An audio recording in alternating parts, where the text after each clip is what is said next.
จังหวัดเชียงใหม่โดยเมตตาปรมีของครูบาอาจารย์ท่านพระครูอภิวัฒนวิกรมได้เมตตาแจ้งมาให้เข้ารายการในวันอังคารตอนบ่ายวันนี้เนื่องจากว่าผู้เป็นเจ้าของรายการเดิมติดภาระธุระบ่สามารถจะเข้ารายการได้ก็พอดีเนาะได้เดินทางมาถึงที่สุสานที่ประจาที่พักสำหรับค่ำคืนนี้แล้วที่วัดที่สุสานประจาบ้านห้วยบงตำบลแม่ปืมอำเภอเมืองจังหวัดพะเยาสถานได้เดินทางมาถึงเป็นที่เรียบร้อยก่อนหน้านี้สัก15 นาที มาถึงก็เหีบเอาผ้าเอาเสื้อเอาผ้าจีวรเอาจีวรไปตากไปผึ่งไว้เนาะเปียกทั้งผืนแล้วก็มากางปักกดกางเต็นท์ไว้เป็นที่เรียบร้อยเนาะจะได้ตอนค่ำมาก็บ่ได้เป็นภาระแหมละเนาะขอบคุณศรัทธาสาธุชนและก็ทางสถานีขอบคุณทางสถานีวิทยุทุกสถานีที่ได้เชื่อมสัญญาณเกาะสัญญาณนำสัญญาณเสียงจากทางเครือข่ายคลื่นสีขาวจากวัดปากตางเจริญส่งไปถึงบ้านถึงจองของศรัทธาเท่าแก่พี่น้อง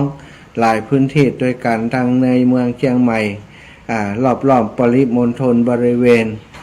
อำเภอใกล้เคียงของอำเภอเมืองหอดไปถึงลำปูนหอดไปถึงปุ่นศรัทธาญาติโยมสะเมิงชัยปราการถ้าตอนเมืองฝางก็ได้ยินก็เชื่อมสัญญาณไปด้วยกันแล้วก็ที่ลำปางของเฮาก็ที่วิทยุวิทยาลัยสงฆ์นครลำปาง 106.50 เมกะเฮิรตซ์ก็เชื่อมสัญญาณเกาะสัญญาณไปทุกวันเหมือนกันก็ขอบคุณ เจ้าของสถานี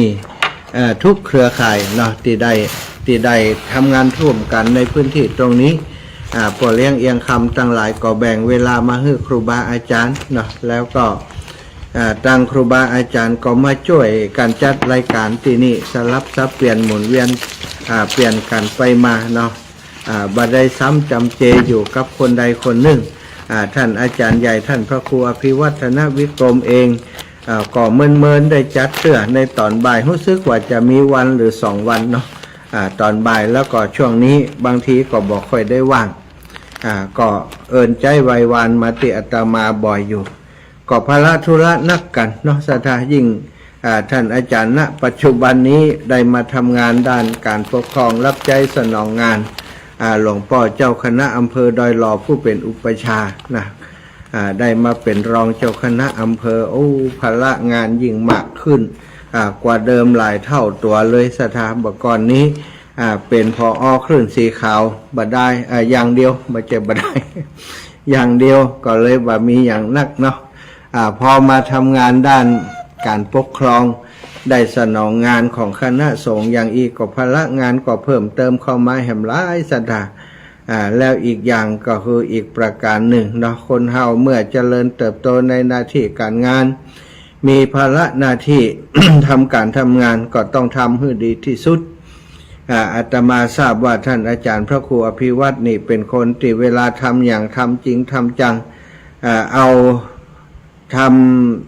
ำเต็มความสามารถศรัทธาบ่มีออมแหงเนาะเอาเต็มที่นะบ่ว่าการงานด้านใดถ้าท่านได้รับผิดชอบแล้วต้องทำอย่างเต็มที่แต่อย่างใดก็ตามท่านอาจารย์ก็บ่ละทิ้งเครือข่ายคลื่นสีขาวของเฮาเพราะว่าได้ปลุกปั่นได้ทำงานตรงนี้มาเมื่อนานรวม30 ปีเนาะที่ท่านอาจารย์แล้วก็คณะครูบาอาจารย์ทั้งหลายที่อยู่ในเครือข่ายคลื่นสีขาวได้ทำงานร่วมกันมาอาตมาภาพนั้นก็เป็นลูกสุดท้องน้องสุดท้ายของทีมที่ได้มาร่วมงานกับครูบาอาจารย์เพิ่งจะเข้ามาช่วยงานครูบาอาจารย์เมื่อ 4-5 ปีที่ผ่านมานี่บ่ได้เนาะท่านอาจารย์และครูบาอาจารย์รูปอื่นๆก็บุกบั่นฝ่าฟันอุปสรรคปัญหาหน้านับประการผ่านมาจนถึงปัจจุบันนี้ก็มีเครือข่ายสถานีวิทยุที่ทำงานร่วมกันที่เป็นเครือข่ายคลื่นสีขาวก็มีอยู่หลายสถานีเกือบจะ29 สถานีสถาญาติโยม สถานีที่เป็นสถานีวิทยุชุมชนก็มีวิทยุบริการข่าวสารสาธารณะเนาะแล้วก็วิทยุที่เปิดทำธุรกิจก็เข้ามามอบเวลาให้กับครูบาอาจารย์เพราะได้หันถึงประโยชน์นะได้หันถึงสิ่งที่ครูบาอาจารย์เปิ่นทำมาตลอดได้หันถึงสิ่งที่จะเป็นประโยชน์กับศรัทธาพี่น้องทั้งหลายโดยเฉพาะธรรมะที่คนเฮามีหลายระดับมีหลายชั้นนะศรัทธาอย่างบางคนก็ความรู้ระดับประถมมัธยมปริญญาเนาะบางคนก็เป็นพี่น้องเจ้าบ้านหมู่เฮาทั่วไปนี้นะธรรมะก็ต้องหลากหลายวิธีการนำเสนอก็ต้องมีหลายรูปแบบนะก็คละเคล้ากันไปบางเตือกก็มีเปลือกมีกะพี้ผสมปนเปไปพ้องจะเอาแต่แก่นบางทีมันก็ขมเนาะศรัทธา จะเอาแต่แก่นจะเน้นปฏิบัติติ๊กเอาปฏิบัติอย่างเดียวบางทีบางท่านบางคนก็บอกว่าโอ้อีแม่บ่ไหวอีปอบบ่ไหวฟังแล้วบ่เข้าใจจิตเจตสิกอะไรอย่างจ้า มันก็ลำบากอยู่ก็อู้ทั่วไปเนาะธรรมะทั่วไปทานศีลภาวนาแล้วก็อู้ถึงสิ่งเหล่านี้ที่จะเป็นทำให้ศรัทธาญาติโยมเกิดศรัทธาประสาทะในการนับถือพระพุทธศาสนาเข้ามาศึกษาห้ามเฮียนปฏิบัติเพื่อมันได้เกิดประโยชน์กับตนตัวของศรัทธาญาติโยมเองวันนี้อาตมาภาพพระมหาสมชาติชาทปัญโยวัดบรรพตสถิตอำเภอเมืองจังหวัดลำปางรายงานตัวศรัทธารายงานตัวในสภาพที่ช่วงนี้กำลังเดินธุดงค์ธรรมยาตราเพื่อการศึกษาได้เดินจากวัดพระเจดีย์เสาหลังพระอารามหลวงซึ่งพระเดชพระคุณหลวงปู่พระราชจินดานายกอดีตที่ปรึกษาเจ้าคณะจังหวัดได้เป็นสมภารเจ้าอาวาสอยู่แล้วก็อาตมาภาพได้เริ่มต้นทำโครงการนี้ก็โดยเมตตาบารมีของหลวงปู่ได้อุปถัมภ์ดูแลทุกปีเนาะก็จะเริ่มเดินจากวัดพระเจดีย์เสาหลังอย่างน้อยเดินมาหน้าวัดก็ยังดี จากนั้นจะไปเริ่มเดินที่ไหนต่อก็ว่ากันไปเนาะศรัทธาไปกราบบัดนี้ปัจจุบันนี้หลวงปู่ได้มรณภาพได้ทำการพระราชทานเพลิงศพเป็นที่เรียบร้อยบรรจุอัฐิในโกฐกระดูกเรียบร้อยฉะนั้นก็ทุกปีก็ไปกราบโกฐกระดูกหลวงปู่เอาเนาะแล้วก็เดินจากวัดพระเจดีย์เสาหลังโครงการธรรมยาตราอาตมาก็จะทำทุกปีซะได้ทำทุกปีจนกว่าที่ร่างกายมันจะเบาไหวมันจะห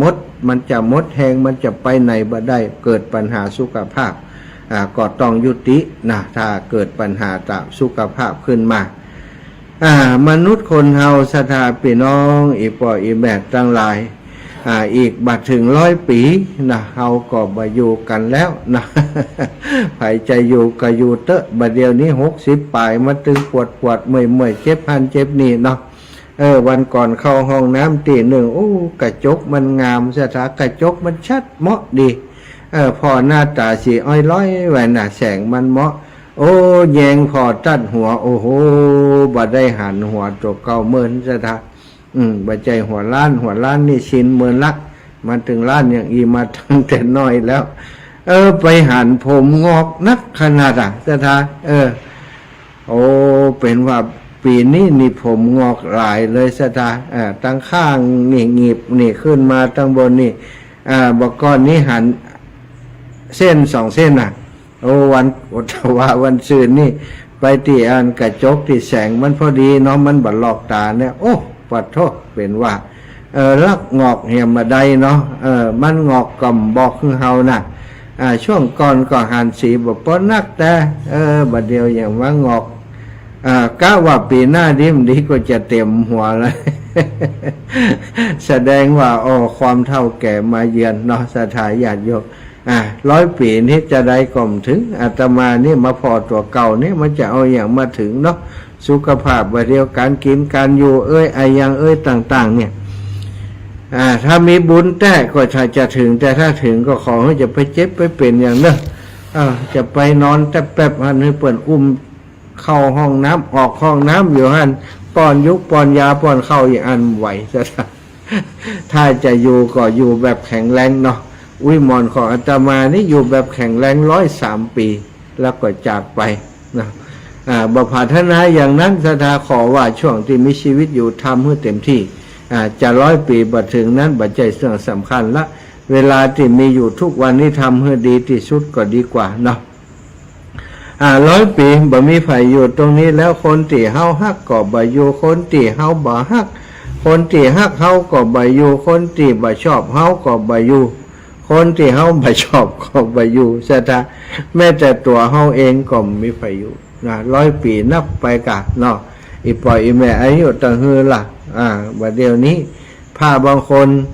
8-90 ปีก็นับไปเหลือแหม20 ปีนี่ความจริงบางทีบางคนนี่คนที่เฮาฮักก็จากไปแล้วเป็นสามีก็ตามเป็นภรรยาก็ตามแม้กระทั่งลูกแม้กระทั่งหลานบางคนนี่ตายก่อนอุ้ยก่อนหมอนก่อนปอกก่อนแม่ก็มีเนาะสะดานี่มันบ่แน่บ่นอน100 ปีนี่มันพิสูจน์อย่างได้หลายอย่างนะเฮาได้พลาดพลาดจากของรักของชอบใจพลาดพลาดสิ่งอันเป็นที่รักที่ชอบใจมานับครั้งบ่ถ้วนแล้วนับกันไปบ่เดี๋ยวนี้จากันออบแอบอยู่นี่แฮมกี่ปีเนาะศรัทธาญาติโยมกล่อมอยู่แล้วนี่ถ้าสิ้นปี67ที่ผ่านมาวันที่4 ตุลานั่นน่ะตกหลังคาแล้วเอาหัวลงมีเจียกข้างก็บับแวบเรียบร้อยไปแล้วนี่ก็จะมีแต่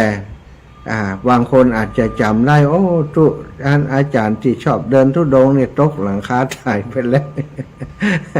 ดีว่ามันเป็นยังนะได้หลอดมานี่ศรัทธาก็หลอดไปแฮมตะฮึเฮาทุกคนก็บ่ฮู้แต่เอาเป็นหมายว่า100 ปีเนี่ยนะจะได้ก็ตาม100 ปีนี่มันต้องแจ้งไผมันถึงไปบ่แจ้งไผนะคนว่านี่ก่อมอยู่คนฟังก่อมอยู่มีไผอยู่100 ปีนี่นะอาตมาก็คิดว่าคนอายุ2 ขวบฟังอยู่แต่จะได้ก็ตาม100 ปีตั้งนานน่ะเขาก่อมอยู่เหมือนกันนะอาตมานี่มันอยู่รอไผอยู่แล้วนะไปก่อน มีความทรงจำอย่างติดตรงนี้ฉะนั้นถ้าเป็นความทรงจำที่ดีๆซะได้เพราะฉะนั้นการที่เฮามีความทรงจำดีๆการที่เฮามีความสุขในตอนนี้มันเป็นสิ่งที่ดีที่สุดแล้วถ้าเฮาเนี่ยอย่างก็ตามถ้าเฮามีความสุขกับสิ่งที่เฮาเนี่ยสิ่งที่เฮาทำมันก็จะเป็นความสุขของเฮานึกถึงว่าหน้ามาพบศรัทธาญาติโยมมันก็เป็นความสุขเนาะแต่ว่าถ้าทำอย่างบดีในวันนี้ในตรงนี้ไปเนี่ยศรัทธาสิ่งบดีนั้นเวลาเฮาย้อนนึกถึงบดีก็บ่มีความสุขนะมีความสุขอยู่นะครับสิ่งที่ยังอยู่ใจชีวิตคือคุ้มค่ากับการที่มีชีวิตอยู่ครูบาอาจารย์ได้อู้ถึงสิ่งนี้เสมอโดยเฉพาะท่านพระครูอภิวัฒนวิกรมอาตมาได้อยู่กับครูบาอาจารย์มาระยะหนึ่งเนาะมีสิ่งหนึ่งที่ประทับใจเนาะในสิ่งที่ท่านอาจารย์ไปเทศงานศพก็ไปเทศที่ไหนเนี่ยเคยติดตามเปิ้นไปเปิ้นอู้ถึงเรื่องคนเฮาเนี่ยอยู่บัดถึง100 ปีสักคนถามคนนั้นคนนี้อายุตะฮืออีแม่เนาะก่อนนับจากวันนี้ไป100 ปีตั้งหน้าวันเดียวกันเนี่ยอีแม่จะอยู่ก็ บ่มีไผอยู่สักคนเนาะแต่ถ้าแม้กระทั่งเฮาแม้กระทั่งคนคนว่านี่ก็บ่อยู่ฉะนั้นสถานีคณะที่เฮามีชีวิตอยู่นี่หากเขามีน้ำจิตน้ำใจหันอกหันใจ ซึ่งกันและกันหันคุณค่าในความเป็นมนุษย์นะมีความเอื้อเฟื้อเอื้ออาทรเอาใจใส่ในสุขทุกข์ของผู้อื่นบัลละเลยที่จะให้ความช่วยเหลือเกื้อกูลแบ่งปันเสียสละความสุขของตนเองเพื่อประโยชน์ของผู้อื่นเมื่อเราทำอย่างนั้นแม้ในเบื้องต้นเราอาจจะคล้ายว่าสูญเสียอย่างบางอย่างไปเช่นเสียเวลาเสียเงินเสียทองหรือแม้กระทั่งเสียความสุขของตัวเองไปแต่แท้ที่จริงแล้วการที่เรายืนได้ยิบยื่นความสุขให้กับผู้อื่นตัวเราเองก็จะเป็นผู้ที่ได้รับความสุขกลับคืนมาเพราะการจะทำให้เรารู้สึก อิ่มเอิบอยู่ภายในซึ่งเป็นความรู้สึกที่บ่เคยคนที่บ่เคยเสียสละอย่างออกไปหรือกับคนอื่นอยากที่จะรู้สึกใดอยากที่จะลิ้มรสความสุขอย่างนี้ได้หากเฮาหันประโยชน์ของการมีน้ำใจดังที่กล่าวมาแล้วนี้จึงควรที่จะให้และเอื้ออาทรต่อบุคคลอื่นให้มากที่สุดเท่าที่สถานการณ์จะเอื้ออำนวยให้แล้วก็ระลึกอยู่เสมอว่าการมีน้ำใจเกิดขึ้นได้ทุกที่ทุกเวลาสถานอาตมาภาพศรัทธาญาติโยมที่หู้จักอาตมาภาพก็จะหันหน้าภาพการทำงานตลอดระยะเวลาที่ผ่านมาเบื้องต้นตั้งแต่แรกจะบวชศรัทธาญาติโยมความจริงก็บ่ได้ตั้งใจถ้าอู้ถึงว่าตั้งใจจะบวชกะเบื่อนายก่ายแกนกับชีวิตฆราวาสกะเบื่อครอบครัวกะมีปัญหาครอบครัวกะอย่างบ่ได้มีปัญหาอย่างซากอย่างกับครอบครัวกับคุณแม่ของลูกกับคุณครูที่เปิ้นเป็นแม่บ้านบ่มีปัญหาอย่างกันศรัทธาญาติโยมอยู่ด้วยกันโดยความสมานสามัคคีความอกเข้าใจกันต่างคนต่างทำงานดูแลกันบ่มีปัญหาเรื่องนอกอกนอกใจก็มีนี่เป็นคนจัดดี ทำการทำงานกับพี่น้องเจ้าบ้านก็มีความสุขเป็นปู่อาจารย์เป็นปนานเป็นปู่อาจารย์กับวัดกับวานน้ำกินน้ำตาลก็ถือว่ามีเกียรติมีศักดิ์ศรีอยู่ในสังคมคนหนึ่งแต่เมื่อเกิดปัญหาขึ้นศรัทธาญาติโยมเกิดปัญหาขึ้นที่ในหมู่บ้านในชุมชนในหมู่บ้านในชุมชนนี่มันเกี่ยวข้องกันเนาะครอบครัวแต่ละครอบครัวที่อยู่เป็นหมู่บ้านหมู่หนึ่งนั้นมันก็จะมีสิ่งที่เกี่ยวข้องกันมีบ้านมีวัดมีโรงเรียนเกิดปัญหากับหมู่บ้านกับชุมชนในเรื่องของหมู่บ้านถนนหนทางการกินการอยู่ของพี่น้องเจ้าบ้านอันนั้นก็แต่ละครอบครัวก็ดูแลกันไปส่วนปัญหาสาธารณูปโภคอย่างต่างๆในบ้านในจองถ้าเราสามารถช่วยเหลือเกื้อกูลทำได้ก็ทำขุดนำบ่อก่อศาลาป้าเพื่อสร้างถนนเนี่ยมาหมดตอนที่เป็นผู้จารแต่ถ้าถนนเข้าซอกเข้าซอยบางที่บางแห่งมีปัญหาเจรจากันบ่ได้เฮาไปก็เป็นอันง่ายก็ได้ช่วยเพื่อนแปลงเพื่อนสร้างตัดถนนเข้าไปตีไหลตีลาช่วงที่เป็นสทก็ทำช่วงที่บ่ได้เป็นสทก็ทำเป็นเพียงนักการเมืองก็เป็นมาแล้วนะจะเป็นสทบ่ใช่10 โทเป็นสมาชิกสภาเทศบาลก็ทำงานในวาระ4 ปีก็ได้ทำเพื่อพี่น้องเจ้าบ้านส่วนหนึ่งชีวิตจึงได้ใจวนเวียนอยู่กับงานลักษณะของจิตอาสาทำประโยชน์เพื่อผู้อื่นแล้วก็พอออกจากการเป็นสทเนาะบ่ได้เป็นสทแล้วก็มาอยู่กับครอบครัวก็ทำงานอย่างที่บอกเป็นผู้จารก็ดูแลพี่น้องเจ้าบ้านมีกินมีตานมีการพัฒนาในเรื่องของวัดวาอารามต่างๆโรงเรียนก็เป็นหลักคือหมู่บ้านชุมชนแต่พอระยะต่อมาสถาบันวัดโรงเรียนสิ่งที่เกิดขึ้นกับบ้านก็ปกติวัดก็ปกติแต่โรงเรียนบ่ปกติสถาที่บ่ปกติเพราะว่าเกิดจากปัญหาละอ่อนมันน้อยลงคนเกิดน้อยลงคนเกิดมีน้อยแล้วปลายปอนี้คนที่เกิดใหม่นั้นส่วนใหญ่ครอบครัวพ่อแม่ก็ไปทำงานต่างจังหวัดบางพ่องก็เป็นคนที่อยากจะให้ลูกหลานก้าวหน้าพอจะมีตังพ่องส่งลูกหลานมาเรียนในห้วยในเวียงก็เลยส่วนหนึ่งเนาะ20% 30% ของเด็กเกิดใหม่ไปเรียนที่อื่นสถานส่วนที่ 70% ก็อยู่กับที่ซ้ำมันคนน้อยนักเรียนมีน้อยลงจำนวนน้อยลงไปเรียนที่อื่นแหมก็เลยกลายเป็นว่าโรงเรียนจากที่มีนักเรียนอยู่100 200 400 300 คนในสมัยก่อนลดลงมาทุกปีจน ในปีเตียตมาที่เจอปัญหานั่นก็คือลดลงมาเหลือ28-29คนสถานพอมาเป็นอย่างอันปุ๊บตอนนั้นทางการเปิ่นก็มีว่าถ้านักเรียนน้อยนั้นจะต้องไปอยู่รวมกันในตำบลนั้นๆว่าอันอยู่ถ้าห่างกันบ่เกิน5 กิโลนี่ไปรวมที่เดียวกันเนี่ยเอาไปเอามาอู้กันกติกามีไว้เพื่อจะแหก ผ่องไปผ่องก็จะไปผ่องก็จำไปเอาไปเอามาก็บอกไปกันเป็นน้ำแล้วพอบอกไปก็จะต้องหาสตังค์มาช่วยละอ่อนนะสถาหาตังค์มาช่วยครูเพราะว่าครูเปิ่นบ่ส่งมาแล้ว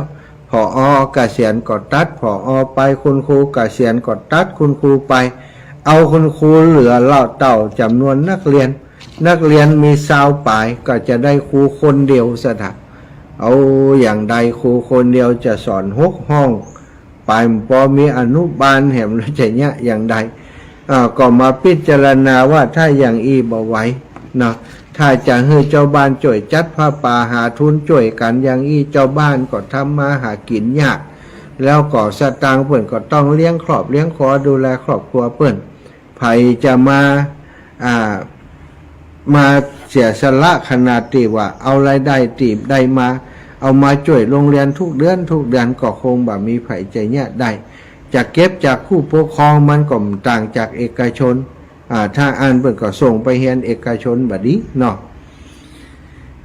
มาพอสถานการณ์ทุกอย่างทุกประการแล้วได้หันว่าตัวเก่านี่ควรจะต้องเสียสละควรจะต้องเสียสละความสุขส่วนตนนี่สถานเสียสละความสุขส่วนตนถ้าอยู่กับครอบครัวก็มีความสุขตามอัตภาพเสียสละความสุขส่วนตนมาบวชในพุทธศาสนาทำไมต้องมาบวชทำไมต้องเลือกบวชบวชบ่ได้กาทำการทำงานอยู่อย่างนั้นก็จ่วยโรงเรียนไปบ่ได้กาศรัทธาญาติโยมถ้าเป็นฆราวาสญาติโยมอย่างศรัทธาอีป่ออีแม่มันมีงานอย่างต่างๆที่จะต้องทำในฐานะฆราวาสเยอะแยะไปหมดเหมือนกันแล้วก็รายได้มันก็จะกุ้มกับดูแลตัวเก่าดูแลครอบครัวมันก็บักกุ้มไปช่วยเหลือละอ่อนเด็กๆทั้งหลายอันนี้ก็คือสิ่งที่มันเป็นประจักษ์ว่าเฮาบ่มีทางเลือกเนาะอาตมามีทางเลือกมาถามหลวงปู่ถามครูบาอาจารย์ที่ปัจจุบันก็ได้คบหาปรึกษาหารืออยู่ตลอดทุกรูปทุกองค์เปิ่นก็ว่าก็ดีถ้าบวชได้ทำเพื่อสังคมได้ก็เป็นประโยชน์เพราะว่านักบวชในพุทธศาสนาก็ทำหน้าที่ส่งข้ออนุเคราะห์ประชาชนอยู่แล้วเป็นการเผยแผ่พระพุทธศาสนาไปในตัวแต่ว่าห้ามเรียอะไรย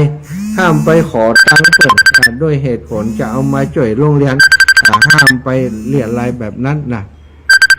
อันนี้ไผ่บ่ฮู้ตอดมา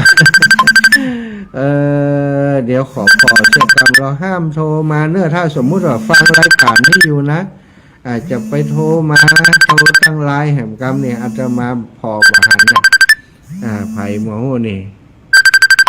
ขอกรรมตะธรรมยุทธ์ได้จะหัวว่าเป็นไผ่นะศรัทธาเนาะถ้าจะโทรศัพท์มาก็โทร0808844173เนอะไผ่เป็นไผ่ใครหู้ล่ะโทรมาอย่างโทรมาไลน์โทรมาทางเฟซบุ๊กกะเนาะจัดรายการถ้าโทรเข้ารายการนี่โดนด่าซะเนาะขอด่ากันเถอะถ้าฟังรายการอยู่แล้วก็โทรจะอู้ในรายการแล้วโทรแบบนี้นะขอให้มีกติกาจิมนะก็ใครฮับนำเจมใครฮับแต่ว่าถ้าโทรมาในช่วงที่อยู่ในรายการอยู่เนี่ยไล่สดในรายการนี้โทรมาน่ะเสียสมาธิหมด โทรมาถ้าจะโทรเบอร์ก็โทรมาแต่ว่าฝั่งโทรเตอะโทรเบอร์นี่0808844173โทรมาตอน45นาทีซะนะตอนนี้ก็15นาฬิกาก็ขอให้มัน15นาฬิกา45นาทีอู้กันไปได้สักหน่อยก่อนแล้วก็แบ่งเวลาให้โทรมาเนาะอันนี้ถ้าบอกฮู้ก่อนแล้วไป แต่ถ้าหู้อยู่นี่ลึกเนี่ยอย่างยายพรที่โดนตำหนิแน่เนอะแล้ววันหลังก็จะงดละถ้าสำหรับคนที่ตึงฟังตึงจัดส่วนมาก่อนอย่างอันวันหลังก็จะต้องหาทางปิดสัญญาณพ่องไออย่างพ่องเพราะว่าบางทีนี่มันคนแหกกติกาคนนี่คนอื่นก็จะแหกด้วยบางคนนี่ตอนทับโทรศัพท์เปิดฟังกำลังสะทักอีแม่อันถ้าเขาโทรมาอีแม่ปิดเนี่ยอย่าดเอาแม่อย่างบอกอาจารย์ อาจารย์ก็ไม่ใช่เขาอีหรอกมันก็มีหลายๆคนเนาะแต่เกี่ยวถึงว่ามันจำเป็นต้องเสียสละสถานอาตมานี้ทำการช่วยเหลือโรงเรียนตั้งแต่ก่อนที่ยังบวชแล้วนะช่วงที่ก่อนจะบวชก็ทำกิจกรรมก็คือไปแจ้งให้กับญาติพี่น้องเพื่อนฝูงครูบาอาจารย์ผู้รักผู้ใหญ่ที่เคารพนับถือทุกวงการพระสงฆ์องค์สังฆเจ้าที่คบหาสมาคมครูบาอาจารย์ที่คบหาสมาคมข้าราชการฝ่ายต่างๆที่ได้คบหาสมาคมตลอดถึงคนที่เคารพนับถือในสายงานต่างๆที่เกี่ยวข้องกันในการทำงานที่ผ่านมาไปขอไปลาไปอย่างเปิ่นไปบอกว่าจะเข้ามาบวชเพื่อช่วยเหลือโรงเรียนขนาดเล็กนะเปิ่นฟังเหตุฟังผลแล้วเปิ่นก็อินดูแล้วก็อยากจะสนับสนุนช่วยเหลือโรงเรียนตอนก่อนบวชเนี่ยสถานได้ปัจจัยอยู่หลายอยู่นะที่เปิ่นหอมผู้ซื้อว่าจะแสนป่ายรวมถึงสตางค์ที่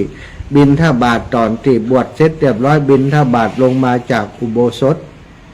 ได้สตังค์อยู่แสนป่าย140,000 150,000ได้เอาทั้งหมดเลยสถานตึงในบัญชีตึงนอกบัญชีตึงติในบาทนี่ความบาทให้กับตังชมรมผู้ปกครอง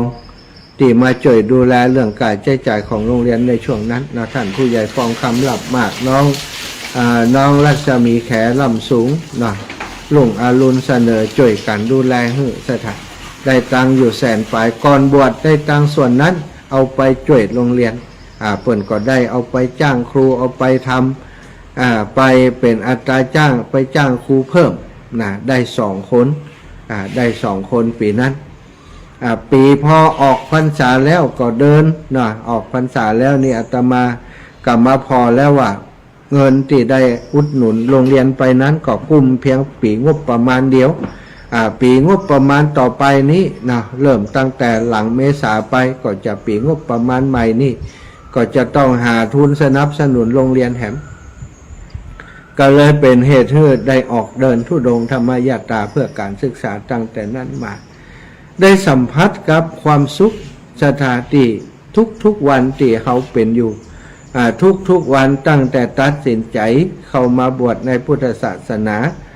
เข้ามาบวชได้มาปรับเปลี่ยนส่วนตัวก็ปฏิบัติคัดเก่าตนเองศึกษาห่ำเฮียนแล้วก็ได้มา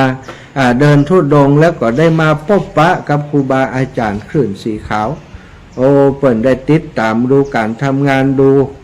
ดูความประพฤติดูอุปนิสัยของอาตมาแล้วก็ดูการการจาด้วยเนาะจากการที่เปิดโอกาสให้อาตมาได้จัดรายการตัวช่วงแรกท่านอาจารย์ได้โทรไลน์โทรอย่างมาพอ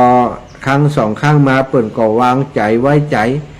โทรเข้ามาก็มอบเวลาให้ก็จัดรายการตามที่เปิ่นมอบเวลาให้เปิ่นแนะนำท่านอาจารย์สอนอาตมาทุกอย่างสอนว่าควรจะถึงเวลาต่อใดควรจะอย่างใดเนาะนำเสนอเรื่องที่ควรจะนำเสนอเรื่องที่บอกควรจะนำเสนอบางเตือก็บอกโดยตรงบางเตือก็บอกโดยอ้อมนะสถานอาตมาก็ปฏิบัติตามเพิ่นก็เป็นความโชคดีพอได้มาจัดรายการตังคลื่นสีขาวก็เหมือนกับว่าทำให้อาตมามีกำลังหนุนเสริมแหมเยอะเนาะถ้าเปรียบเสมือนก็คือติดปีกติดปีกคือกับนกน้อยตัวหนึ่งที่กำลังบินกำลังจะทำประโยชน์ติดปีกติดอาวุธท่านอาจารย์ก็มีพื้นที่ให้อาตมาภาพได้มาจัดรายการตัวจากการที่เรามาจัดรายการกันเนี่ยศรัทธาญาติโยม ก็ทำให้ได้หู้จักมักคุ้นกันหลายคนก็จำอาตมาได้ตั้งแต่เดินธุดงค์ครั้งแรกอีแม่จำได้ที่ท่านอาจารย์กินข้าวกับมาม่านะกินมาม่ากับน้ำเย็นโอ้จำได้กึดแล้วก็กัดอกกึดแล้วก็เอ็นดูกึดหันอาจารย์หันหูบที่อาจารย์เดินธุดงค์ผ้าเปียถึงผืนเป็นตาดีเอ็นดูแม่หันมาได้ก็กัดอกนะแล้วก็เป็นความผูกพันต่อกันมาจากปี1ปี2ปี3ปี4ปี5ปีนี้เข้ามาปีที่6ศรัทธาส่วนใหญ่ก็ยังเหนียวแน่นอยู่ยังมีความรู้สึกที่ดีๆกับอาตมาก็ยังสนับสนุนช่วยเหลืออยู่ตลอดมาแล้วก็มีศรัทธาใหม่ๆแหมเยอะเนาะที่เปิ้นมาฟังช่วงหลังๆนี้นะก็ได้ติดตามมาวันนี้ได้ย้อนหวนทวนความหลังเพื่อจะศรัทธาบางคนบางท่านที่บ่ได้ติดตามในช่วงแรกแล้วก็ได้ยินว่าธุดงค์ธรรมะญาตาเปิ้นเนี่ยบางอย่างญาตาไปไหนญาตาทำไม ญาตาทำอะไรโรงเรียนขนาดเล็กคืออย่างเนาะก็จะหู้ติไปติมาว่าอาตมานั้นได้เดินเพื่อช่วยเหลือการศึกษาของละอ่อนปีที่ผ่านมาใจสตางค์อยู่250,000ปันสถาญาติโยมเพราะว่าจ้าง3คนคนหนึ่งต่อเดือน7ปันทำสัญญา12เดือนคูณ3เข้าไป250,000ปลายสถาตะกี้นี้เมื่อบักกี่วันมานี่ลูกสาวน้องรัศมีแขลำสูงบอกว่าตู้ป่อ3เดือนสุดท้ายนี่มีกุมภามีนาเมษานี่3เดือนนี้ยังมีตังยังบอกครบเดือนเนอะตู้ป่อขาดแถม9,157 บาทแล้วสตังในบัญชีมีแต่ใดลูกมีตีอันตั้งต้นนะหลวงป่อ80,000ปลายนั่นเดี๋ยวนี้มันขาดเนี่ยขาดอยู่9,157เนี่ยว่ะแสดงว่ามุดเช็ดแล้วสตังกี่ก่อน ก็คืนก่อนก็เลยได้โอนไปให้ลูกสาวได้ดำเนินการได้จัดการเป็นผู้จัดการให้นาสถาคือก็ต้องช่วยเหลือประคับประคองตั้งโรงเรียนไปดูไปแล้วก็เหมือนกับว่ามันเป็นโรงเรียนของเฮาไปเห็นละเดี๋ยวนี้นะ ความจริงก็บ่ได้เกี่ยวข้องอย่างกับโรงเรียนนะบ่ได้ไปยุงบ่ได้ไปสอนเพราะบ่ได้อยู่ในพื้นที่เนาะบ่ได้ไปสอนบ่ได้ไปอบรมละอ่อนก็บ่ฮู้หรอกว่าหลวงปู่หลวงตาเนี่ยช่วยเขานะครูที่ไปสอนเขาถึงวันลงวันเนี่ยหลวงตาเป็นคนจ้างไป3คนเนี่ยคงมีบ่กี่คนที่ฮู้ฮู้ก็คงบ่มีความรู้สึกอย่างเนาะละอ่อนมันก็ขอมันได้เฮียนได้นี่ตามนี่ก็พอแล้วนี่นะครูบาอาจารย์ที่เขาสอนเขาห้านเขาก็คงบ่ได้กึดอย่างนักเหมือนกันแต่วันปุ้นถ้าวันใดที่หลวงตาไปอยู่ ถ้าหลวงตาตายละเหียมีสตังจ้างมีไผสนับสนุนตรงนี้เขาก่อยหู้ปัญหาเนาะแต่ว่าในช่วงที่เขามีชีวิตอยู่สตาสิ่งนี้เขาทำแล้วเขามีความสุขก็ทำไปอาตมาถือว่ามันเป็นโอกาสโอกาสที่เขาได้มีโอกาสทำคุณงามความดีมันก็มีได้ง่ายๆโอกาสที่เขาจะมาตัดสินใจอย่างนี้มันก็จะได้มีได้ง่ายๆบ่มีไผได้มาบังคับขู่เข็นบ่มีไผได้มาขอร้องฮือทำแต่ทำโดยความเต็มใจความทำโดยความสมัครใจความโดยความสุขใจซะท่านแล้วก็คิดว่าอนาคตไปหน้าที่อาตมาคิดที่จะช่วยโรงเรียนได้อู้กับโยมที่เป็นแม่บ้านตอนนั้นเปิ่นฮู้ว่าอาตมาจะบวชแน่แล้วพ่อหันโพดก็ดีหันอะไรอย่างก็ดีแต่ละวันมันตึงไปในทางที่จะบวชแน่นอน ออกบ้านไปตึงวันแกก็สงสัยแกก็เลยถามตกลงจะบวชคำเดียวจะบวชได้กะทำไมถึงจะบวชมีเหตุผลอะไรอย่างบ่บวชบ่ได้กะเนี่ยเป็นคำถามที่แกก็ถามแกก็อัดอั้นตันใจมหูจะว่าอย่างไรแกก็ถามตรงๆเลยอาตมาก็ได้กึดคำตอบมาก่อนซะท่าแต่ในขณะนั้นเกิดความรู้สึกอย่างหนึ่งว่า จะต้องบอกเขาแล้วก็ต้องบอกให้ชัดเจนบอกให้มีเหตุมีผลอย่างน้อยเขาจะได้สบายใจเขาได้บ่ต้องมาเป็นห่วงเนาะเขาจะได้สบายใจแล้วก็จะได้ภูมิใจในการตัดสินใจของเฮาก็เลยอู้เปิ่นไปว่าบัดเดี๋ยวนี้สถานการณ์ของเฮานี้เหมือนกับหันคนตกน้ำเดินไปหันคนตกน้ำอยู่คนทั้งหลายก็หันเหมือนกัน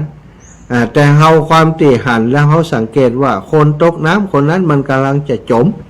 มันกำลังจะจ่วยตัวเองได้มันกำลังจะตายแล้วเฮาหู้แต่ว่า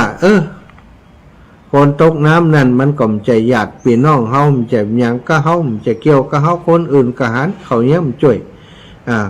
ก็เลยเดินหนีไปเหียขณะที่เดินหนีไปได้สักหน่อยเนี่ยกึดขึ้นมาได้ว่าโอ้ลูกไผ่ก็จ้างมันเถอะกันน้องไผ่ปีไผ่ก็จ้างมันเถอะกันเขาอยู่ในสถานะที่จ่วยเปิ่นได้จ่วยเปิ่นเหียกรรมจ่วยคนถึงคนที่มีชีวิตอยู่ต่อก็คงจะเป็นการดีได้บุญนักเนี่ยตัดสินใจไว้หลังมาโอ้ไปพอบะมีแล้วสถาจุบหวอมนั้นจุ๋มไปทางใดบ่ฮู้แล้วบะหันห้อมแล้วว่าไปทางใดแน่แล้วจะจ่วยได้อย่างใดก็จ่วยบ่ได้แล้วทุกครั้งที่นึกถึงเรื่องนี้สมมุติว่า10 ปีไปทางหน้า20 ปีไปทางหน้ามีชีวิตอยู่นึกถึงเหตุการณ์นั้นมันจะเกิดอย่างใดกับตัวเก่ามันจะเกิดอย่างใดกับตัวเก่าใจดำตาหน้าที่จ่วยเปิ่นเหียกรรมจ่วยเปิ่นอยู่ในสถานการณ์ที่จ่วยได้เอาไม้ส่งไปก็ได้เอาเจียกส่งไปก็ได้ว่ายลงไปหลักเปิ่นขึ้นมาก็ได้ใบเนี้ยเดินหนีไปจนเขาตายแล้วมันจะเกิดอะไรอย่างขึ้นสถานความรู้สึกที่มันลักษณะอย่างนั้นอาตมานึกกรรมถึงกรรมอูติอาตมาว่าบอกให้เปิ่นฟังอธิบายให้เปิ่นฟังอย่างอีและตัวเก่าก็เหมือนกับจะเข้าใจในสถานการณ์ของตัวเก่าว่าเป็นแบบนั้นจริงๆสถาน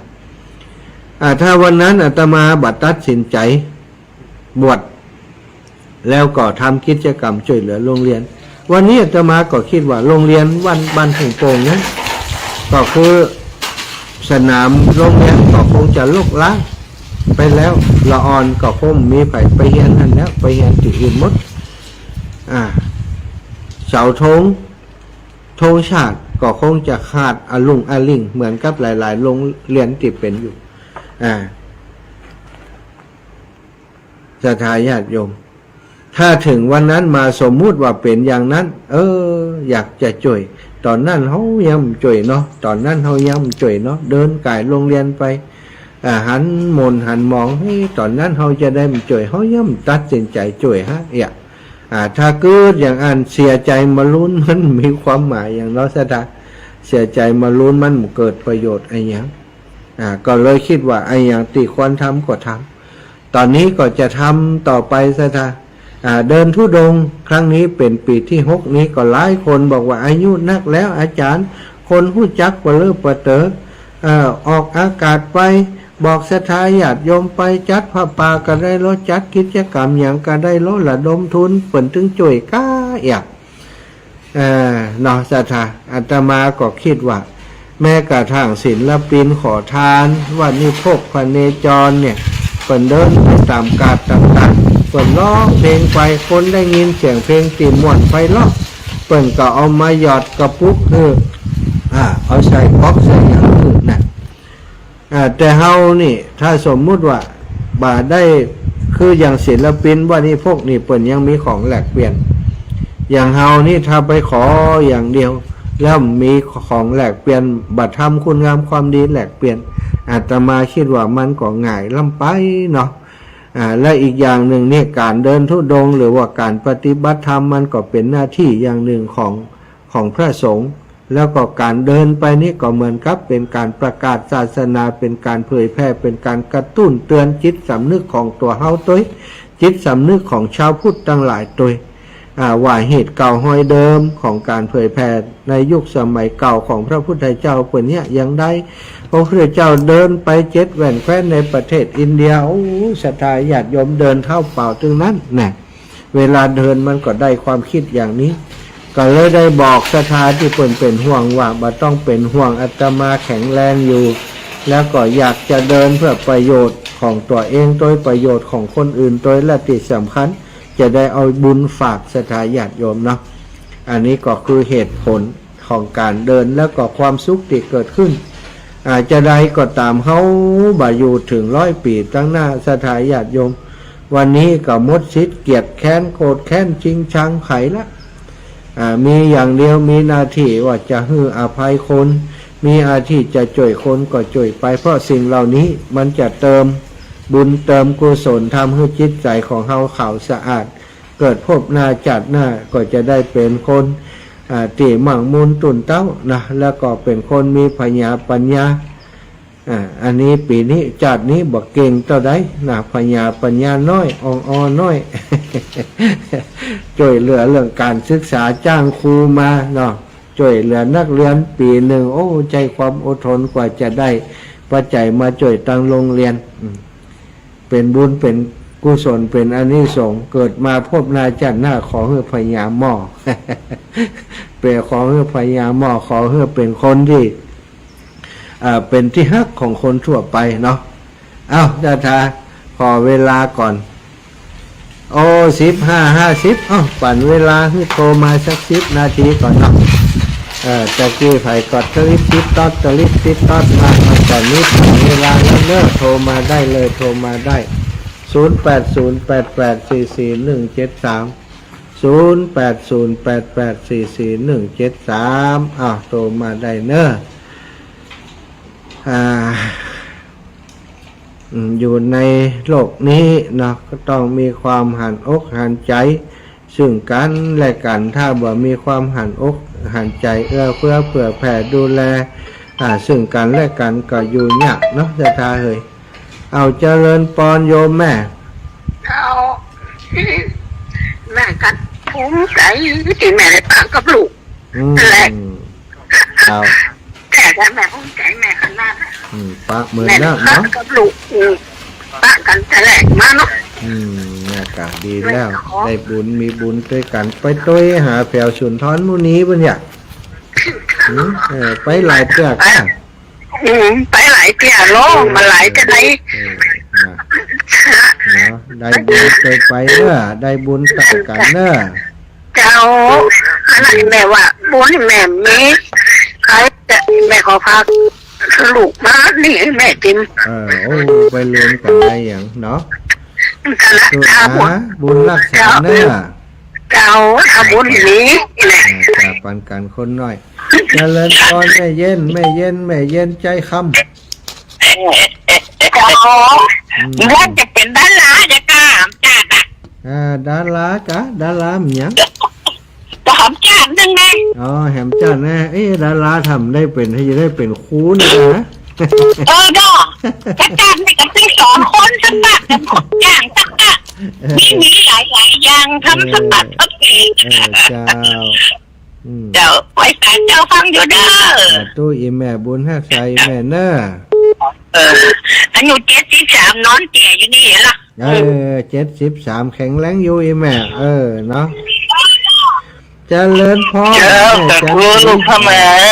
โอ้พี่น้องที่ลูกแม่น้ำเป็นฝนเป็นลมกะก็มีอยู่ตลอดนะแม่แต่ว่ามันบ่ได้นักแต่ใดมันบดมันอย่างเนี้ยแม่สบายดีสบายอยู่เนาะ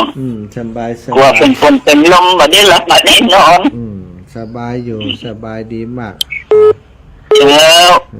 สาธุสายนี้ต่อไปแม่เป็นห่วงแม่เอ็นดูเอ็นดูก็ได้บุญไปด้วยกันเนอะเอ็นดูเอาบุญเนอะเจ้าจ้ะศรัทธาญาติโยมจากที่ไหนตั้งได้เอามาไหมตะกี้ไผบ่ฮู้ตูดรับไม่ทันโทรมาแหม2 สายจะเปิดเพลงแล้ว ขอบคุณคุณครูจากนครพนมคุณครูสุริวัฒน์บุญสิริเกียรติสาธุเป็นกำลังใจให้สู่เป้าหมายครับเป้าหมายคือได้ตังค์ช่วยเด็กๆเนาะเป้าหมายสูง200,000ไปได้ต่อหือก็จังมัน ก็บ่ได้เดินเรียนรายเดินเพื่อจะสร้างกำลังใจให้ศรัทธาญาติโยมที่เปิ้นอยากจะร่วมบุญตัวถ้าเปิ้นเข้าใจเปิ้นก็ร่วมบุญไม่เข้าใจก็ไม่เป็นไรเจริญปอดีแม่เก่งคักละใส่เฮ็ดเสียงร้อง โธ่มันจะล้อได้แต่กะ กินล้อกะอันกินล้อกินเสียอยู่ไหนนะอยู่บ้านปอนเนตแม่บ้านห้วยบงป่าจ้าบ้านห้วยบงป่าจ้างามแต่งามบ่แม่ไปนี่เท่าไหร่จะไปลือวิหารเท่านั้นใจวันนั้นมีต้นไม้งามไหมต้นไม้ป่าจ้าเปิดลมเย็นดิห่างจากบ้านก็นึกว่าอยู่ในวัดเห็นพระเจ้าอยู่นะพระเจ้าอยู่ข้างหลังเห็นเนาะงามเนาะเจ้าสบายดีเนาะสบายดีปลอดภัยดีนะแม่นะแล้วจะกลับมาวันที่1วันที่1เบิ่มมาฮับตังได้พอถึงไหนมั่วแม่จะเดินไปตังนี่ก่อนจะเดินไปตังเมืองพานนี่ก่อนแล้วก็จะเข้าไปตังเชียงคำถึงไหนถึงหั่นจ้าจบดีเนอะแม่สาธุสาธุ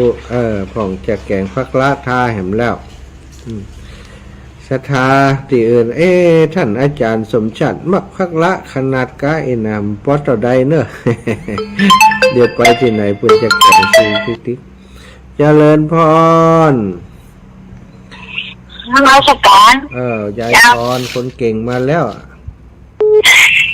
วันนี้ลึกล่ะเมื่อกี้นี่คือจะรู้ยังท่อจะรู้ยังแต่เมื่อวันมาเลยเต็มชาอย่างนั้นล่ะเลยชาเด้อการคือว่า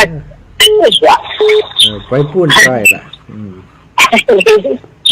สัตว์ตัวนี้ยายพรเนอะบุญรักษานกกิดตัวนั้นเสียงม่วนดีเนาะจ้าสาธุยายพร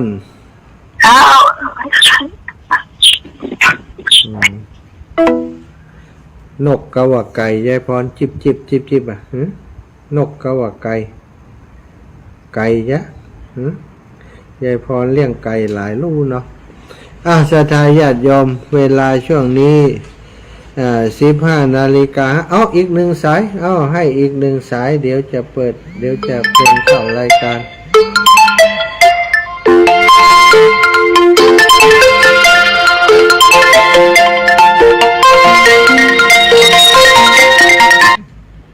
เจริญพรไว้ชาติยาวแม่ฟังอยู่เด้อ15 นาฬิกาอีก1 สาย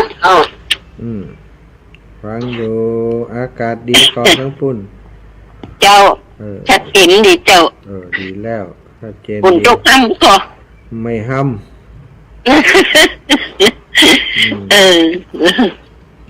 ไม่ให้ห้ำตรงนี้เนอะคุณพระเทวดาคุ้มครองเจ้าสาธุเจ้าสาธุเจ้าศรัทธาเวลาหมดเวลาก็พักอันหมดช่วงชั่วโมงนี้นะมันใจหมดเตี่ยชั่วโมงนี้มันได้เนาะอันนี้อย่างหูเปิดหูมาแล้วก็บอกหูเป็นอย่าง น่าจะเป็นนั่นเดี๋ยวจะต้องไปเปิดพอว่ามันคืออะไรมันเป็นภาษาอังกฤษหมดฮิมาลายาอีกว่ะเจ้หนวดจ้ะศรัทธาเดียวขอทักษกรรม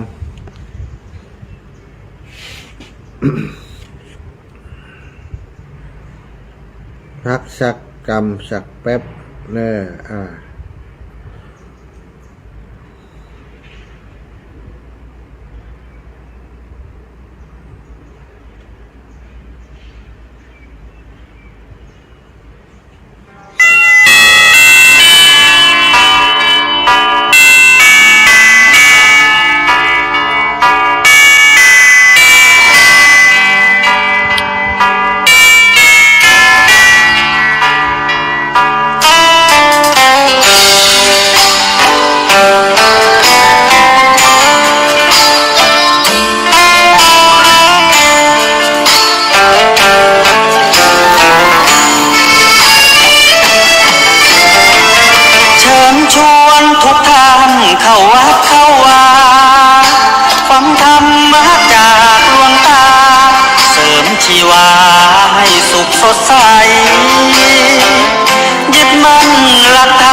ายอย่าได้นายนี้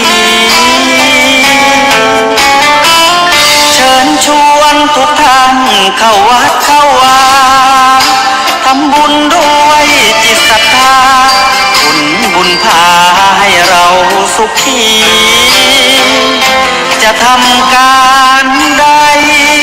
นำใจในสิ่งดีดีทำบุญให้ทานวันนี้ไม่มีใครว่าใครชังสมัยก่อนประทับใจปู่ย่าตายายวันพระไม่เคยเบื่อหน่ายจำได้ไม่ลืมสักครั้งเหตุใดวันนี้มีคนเข้าวัดน้อยจังอยากให้เหมือนก่อนอีกครั้งฝากความหวังกับคนรุ่นใหม่เชิญชวนทุกท่านเข้าวัดเข้าวารับศีลรับพรหลวงตาเสริมคุณค่าให้กับจิตใจ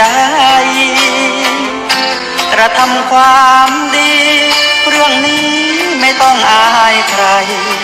ว่างจากการงานเมื่อใดเชิญชวนท่านไปทำบุญ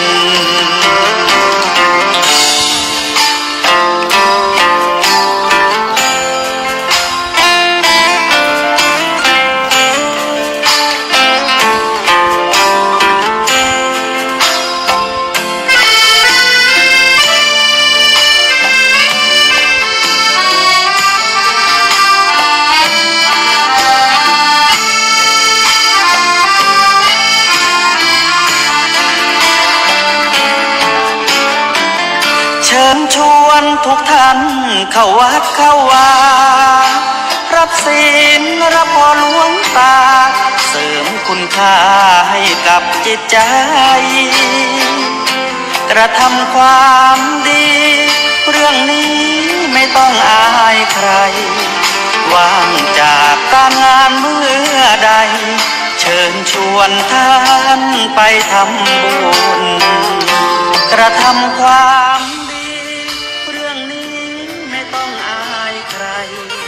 ฝากเพลงเชิญชวนหญิงชายอย่าอายเรื่องการทำบุญ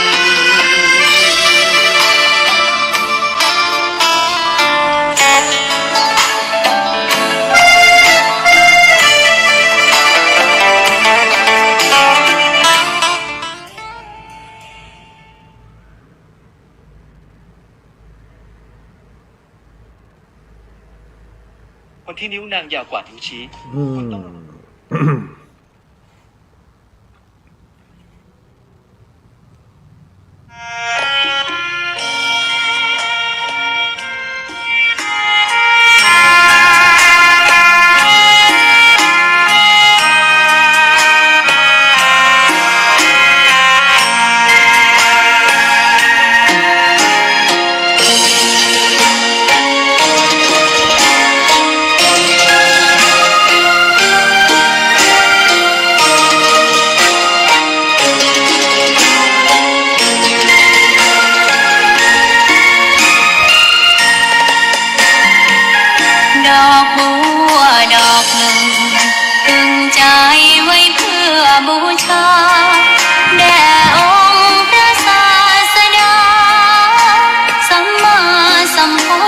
เจ้า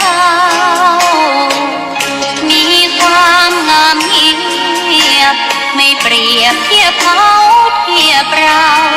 ไรมองไม่งามช่างเขาแต่เจ้าก็คือดอกบัวด้วยความสัตย์ซื่อยึดถือความดีเป็นหลัก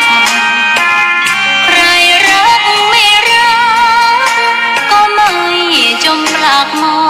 งมัวเมื่อโผล่พ้นน้ำก็เห็นความงามในตัวไม่ยึดติดในตมชั่วขอเป็นดอกบัวดอกเดียว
ไป2 เพลงธรรมะสาระประโยชน์นะหลายๆคนชื่นชอบเพลงนี้นะที่คนที่ชื่นชอบก็คงจะมีชีวิตมีการดำเนินชีวิตเหมือนกับดอกบัว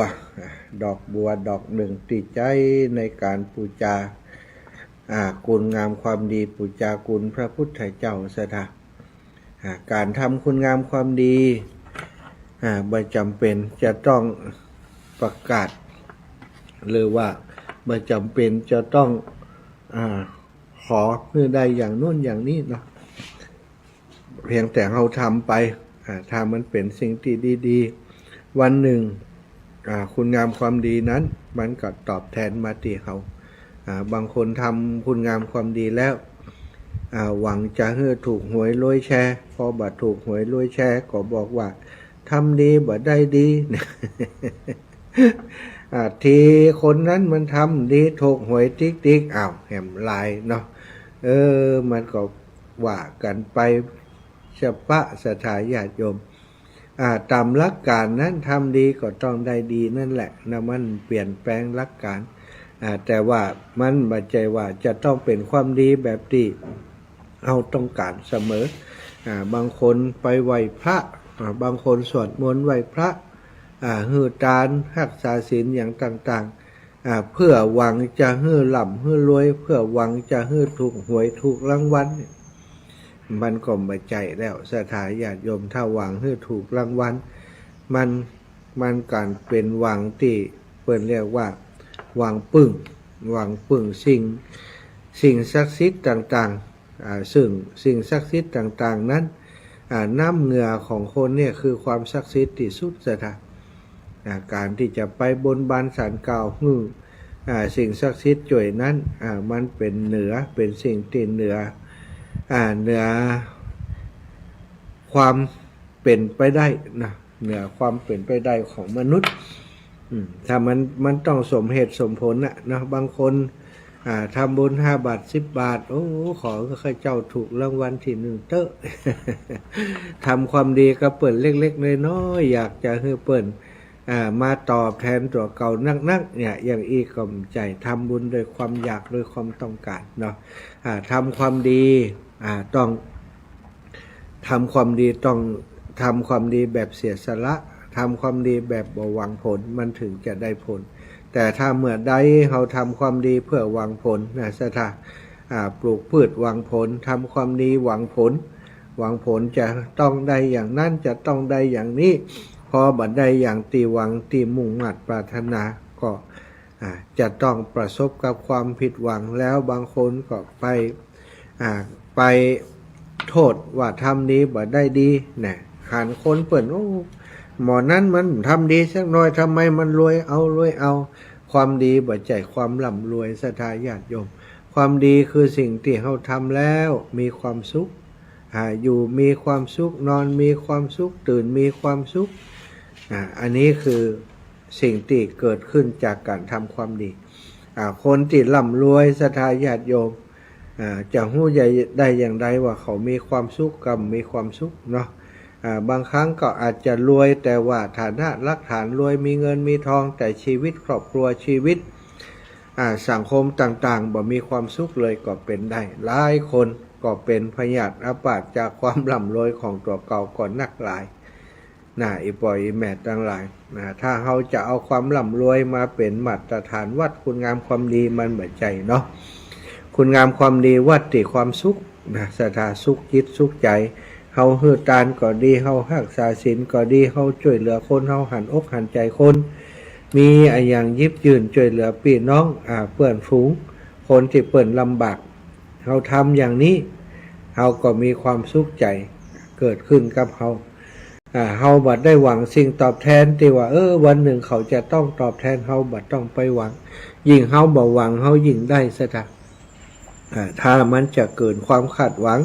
ถ้าวันหนึ่งเขาจะตอบแทนเฮาก็เป็นเรื่องของเขาก็จะเป็นความสุขของเขาความสุขของเฮาคือเฮาได้ทำดี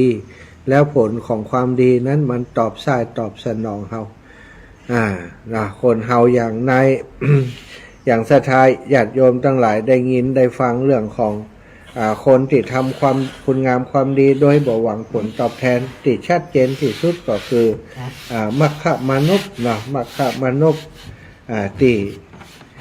เป็นคนจริงๆก็แกก็เป็นทำหน้าที่เป็นน่าจะเป็น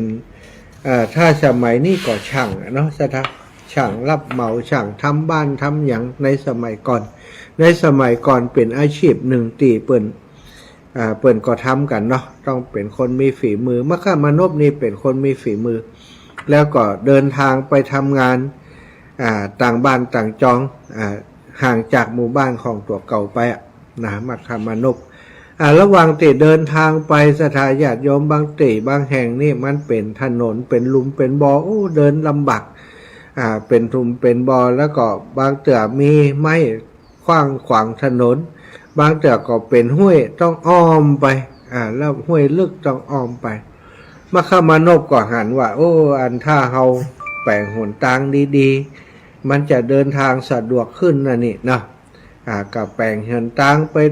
ทางติดตัวเองเตียวก็เพี้ยวพัดดีๆตัดได้ติข้ามห้วยข้ามห้องก็ปาดขวาไปกายขวาไปก็เข้าท่าดีทำให้ย่นระยะเวลาเดินทางได้แหมจัดนัก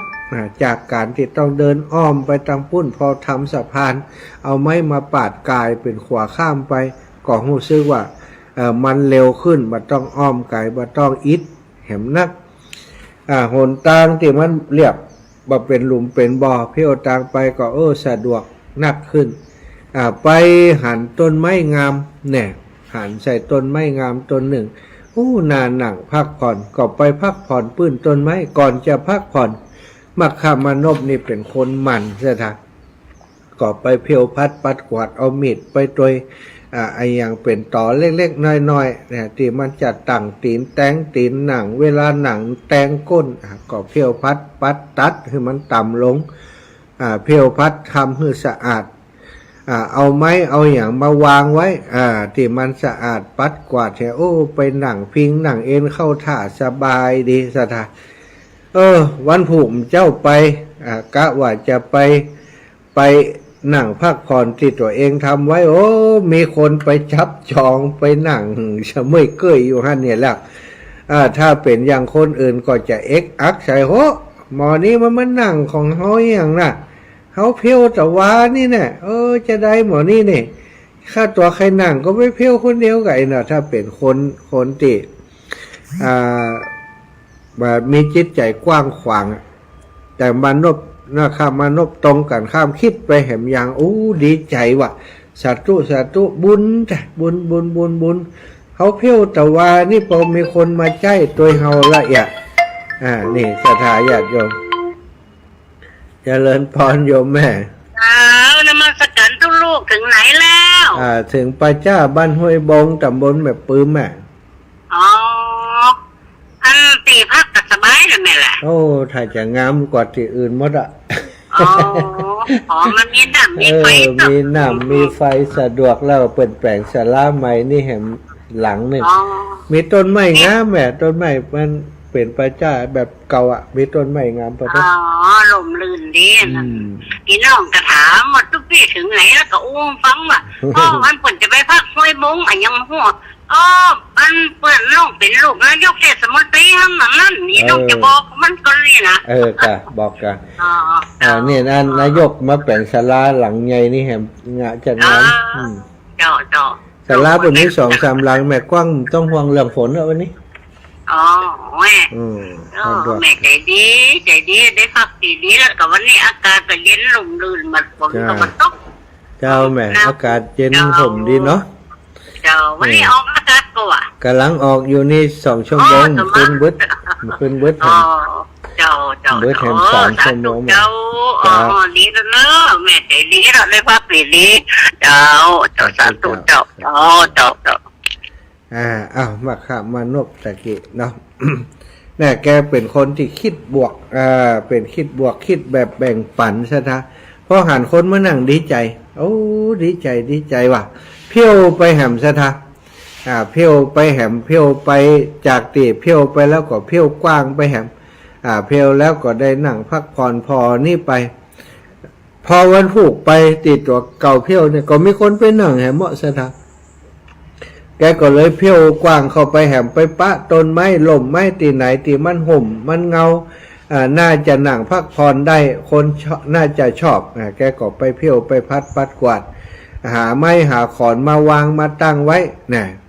กับปรากฏว่าทุกตีมะขะมานพไปเพี้ยวไปพัดปัดกวาดไว้มีคนไปใช้ประโยชน์สถานมีคนไปใช้ประโยชน์แกก็คิดว่าโอ้คนเดินทางมาที่นี่บัดเดียวนี้กัดติพักแต่บ่มีน้ำมีท่าให้เปิ่นตั้งไว้ให้เปิ่นเขาก็เดินมานี่ตึงวันเอาน้ำมาเผื่อเอาหม้อน้ำมาตั้งไว้เอาน้ำมาเผื่อแปลงตีตั้งตีวางหม้อน้ำขึ้นมาแล้วก็เดินมาก็เอาน้ำมาใส่ขากลับก็เอาน้ำมาใส่ไว้ปรากฏว่าน้ำที่ตัวเองใส่ไว้สถาญาติโยมโอ้วันเหลือเกินเดียวอย่างแสดงว่ามีคนมากิน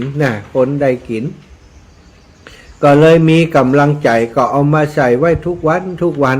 แล้วก็ขยายสถาบางตีบางแห่งเนาะก็ขยายจากบะหมี่ก็ทำให้มีเอาหม้อน้ำไปตั้งให้เปิ่น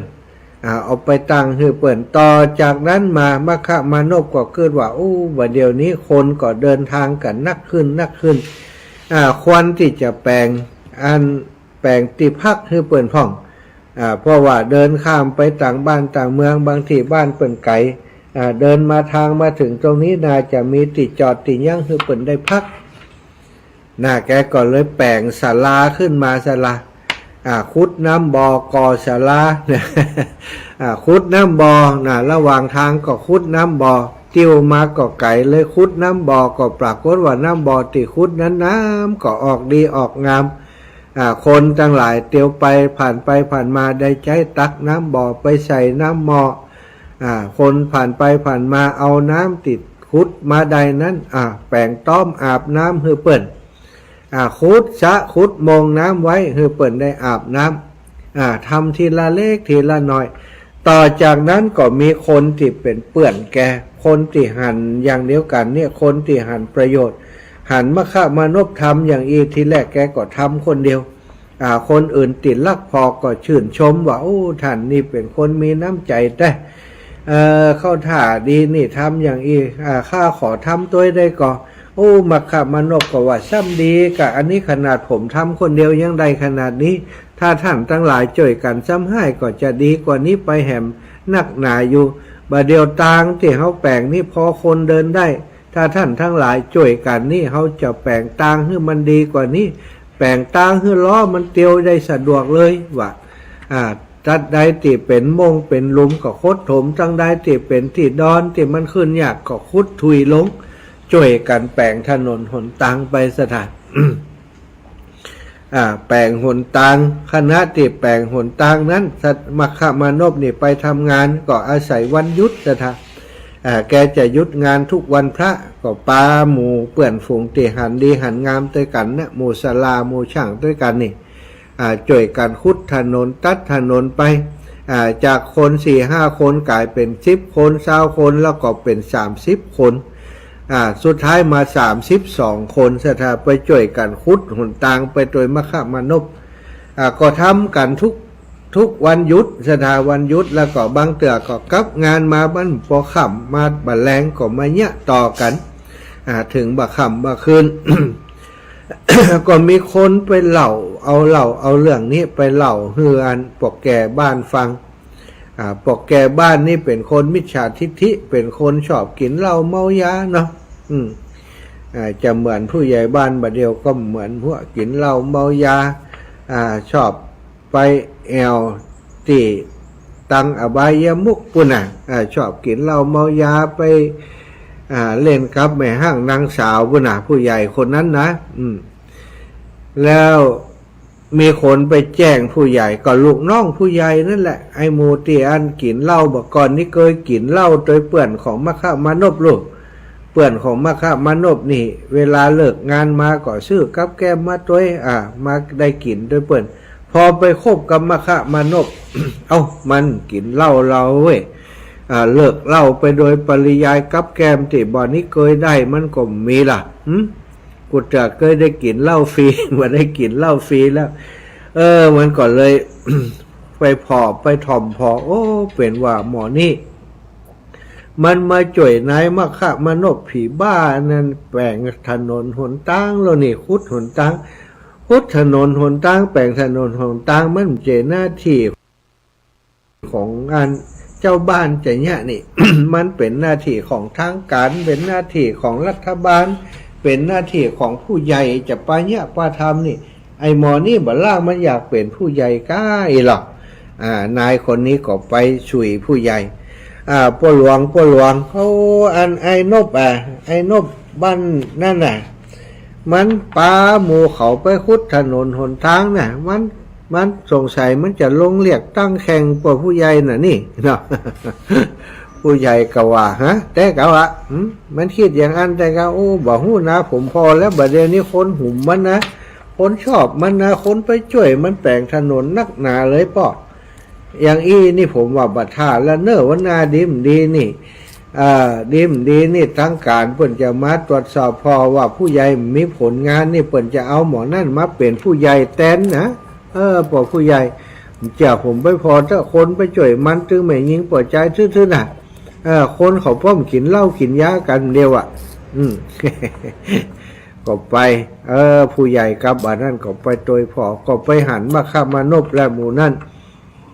คุดถนนอยู่ก็เข้าไปหามาข้ามานบก็สอบถามที่มาที่ไปมาข้ามานบก็เล่าให้ฟังโอ้ผู้ใหญ่ก็ว่าโอ้นายนบอันนี้มันจะเรื่องของเขาที่จะต้องทำเนอะเรื่องถนนหนทางนี่มันเป็นเรื่องของทางการที่เธอทำนี่ดีบัดดีมันจะเป็นเรื่องผิดกฎหมายนะบ่ถูกต้องขออนุญาตก่อนกะอันนี้บ่บอกเขาสักกรรมไปเนี่ยโดยพละการนี่ทางการเปิ้นก็จะว่าอย่างใดบ่ฮู้เธอย่างเหียบ่ต้องเนี่ยหรอกปล่อยมันอย่างนั้นนะไปเนี่ยอำนวยความสะดวกให้เขาเนี่ยมันยังมาข้ามานบก็ว่ามันเป็นยังผมเคยทำผมหันเปิ่นมีความสุขเปิ่นเตียวตางไปมามีความสุขผมก็มีความสุขไปตัวโอ้บ่ต้องเนี่ยเอาเวลานั้นมากินเหล้ากินยามาซุ้มเหล้ากันดีกว่าว่ะมาข้ามานบก็ตามสบายเถอะท่านผู้ใหญ่จะซุ้มอย่างใดก็เต็มที่เถอะแต่ผมบ่หุมกินเหล้าผมหุมทำอย่างเงี้ยว่ะผู้ใหญ่บ้านก็มืดถ้ามึงฟังกูจะฟ้องพระเจ้าอยู่หัวนะบ่เฮ้ยวะสมัยนั้นปกครองโดยราชามหากษัตริย์เนาะสถาเจ้าปกครองผู้ใหญ่ก็โกรธแต่เกลียดแต่สถาไปฟ้องกะ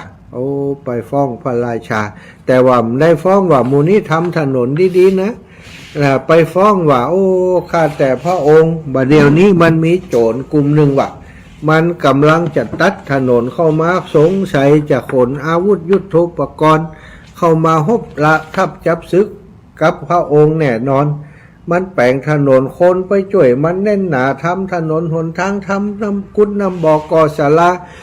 รู้สึกว่ามันจะปลุกปั่นคนละบัดเดี๋ยวนี้ถ้าพระองค์นิ่งเฉยอยู่นี่จะเป็นอันตรายต่อพระราชสมบัตินะครับวะพระราชาได้ยินอย่างนั้นก็โอ้โหโมโหเลยพระราชานี่เกลียดที่สุดคือคนที่จะมาแข่งบารมีสถาน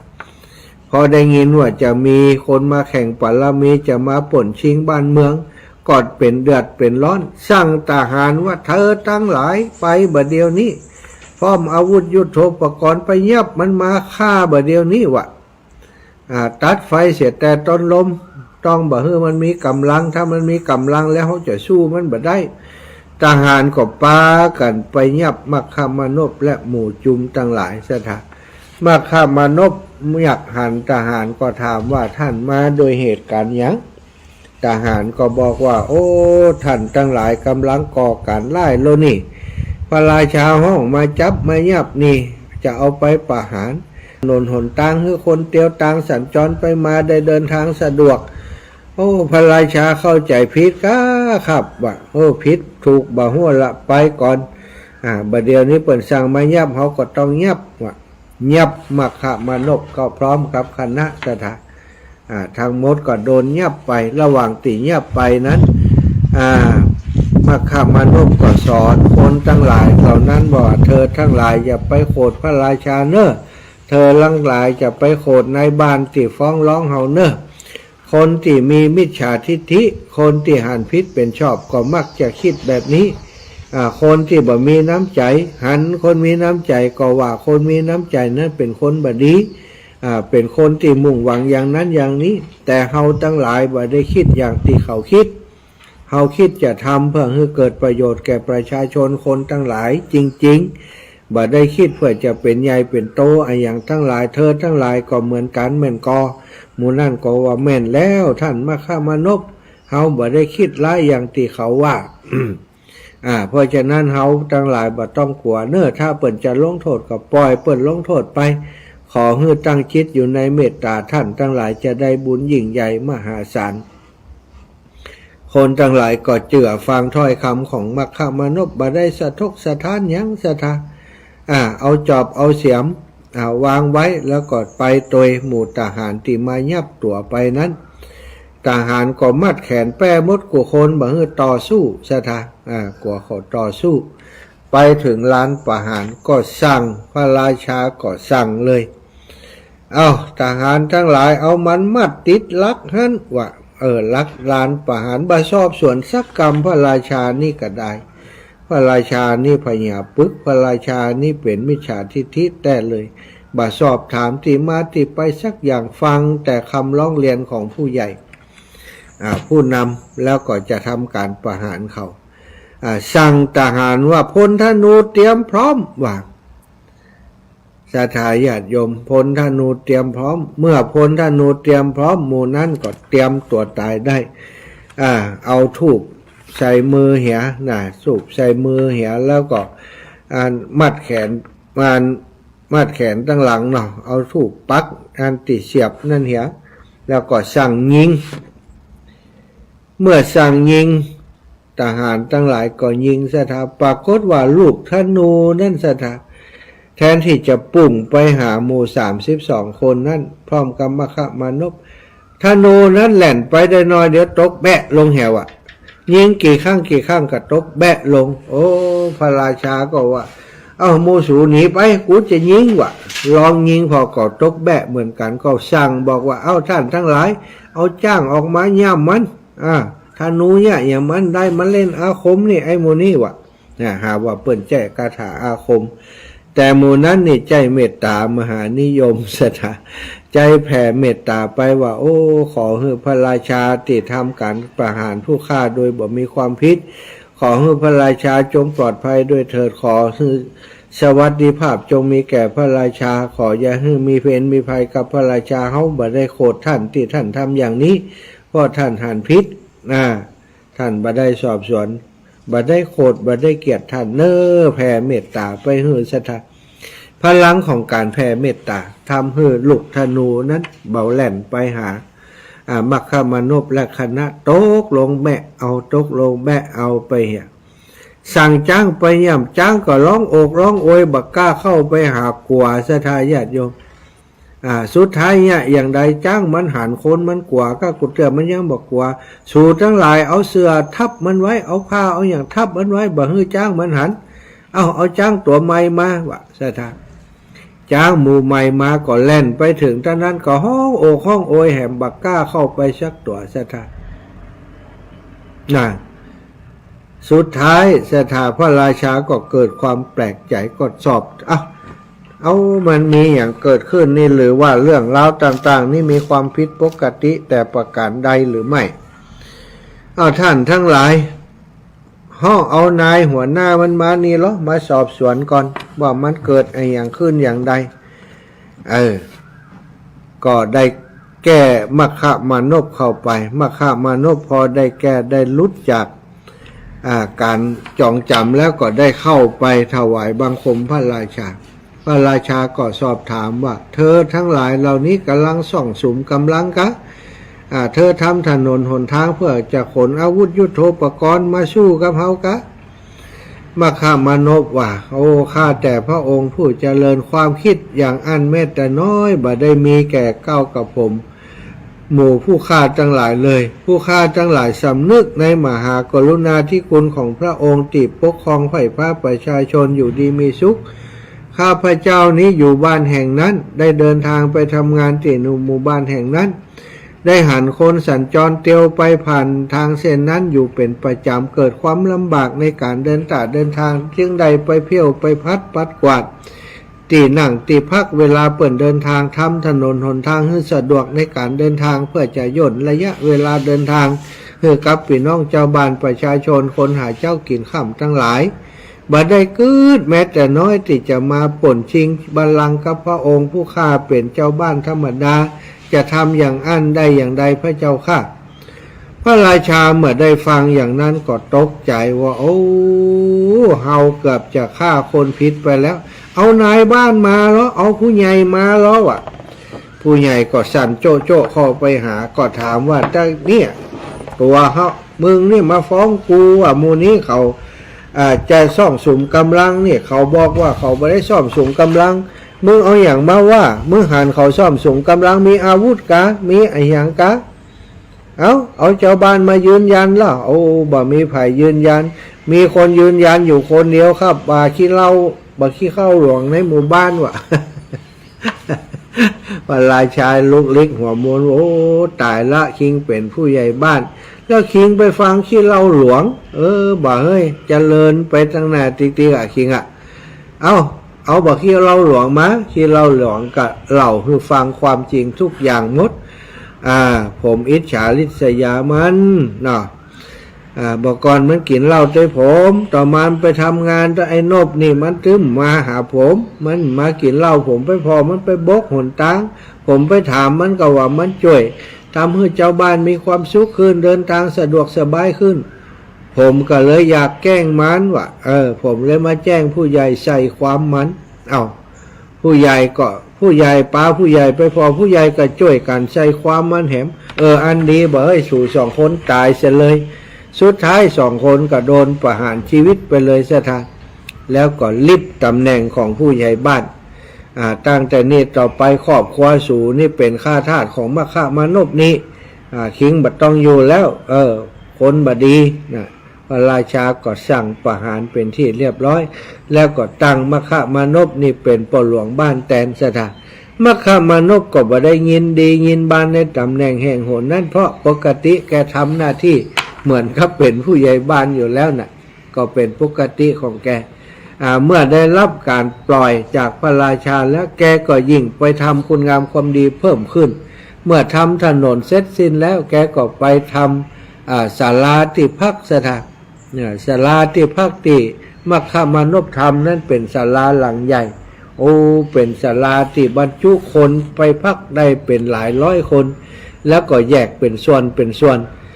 แยกส่วนนี้ของเจ้าคนที่เปิ่นเป็นเจ้าขุนมุนนายมาให้เปิ่นพักอยู่ตรงนี้อันนี้เจ้าบ้านตัวไปอันนี้สมณะชีพราหมณ์แล้วอันนี้นี่สำหรับคนที่เปิ่นป่วยบัดสบายอยู่ตรงนี้แล้วในบริเวณศาลานี้มีที่นั่งที่นอนที่พักผ่อนอย่างครบบริบูรณ์สถานนั่นคือสิ่งที่มคะมานพทำส่วนภรรยาของมคะมานพ4 คนนี่บางคนก็ฮือพุทธะบกกรณีบางคนก็ปลูกดอกไม้บางคนก็มาช่วยตกแต่งสวนเนี่ยสถานบางคนก็แปลงศาลาเพิ่มมาแหมพุทธดำบอกก่อศาลาช่วยกันแล้วก็มีนางคนหนึ่งซึ่งเป็นเมียคนสุดท้ายของมคะมานพนี่อันนั้นคิดว่าผัวทำแล้วเฮาต้องทำก็ได้สามีทำบุญขนาดนี้ละเฮาต้องทำละ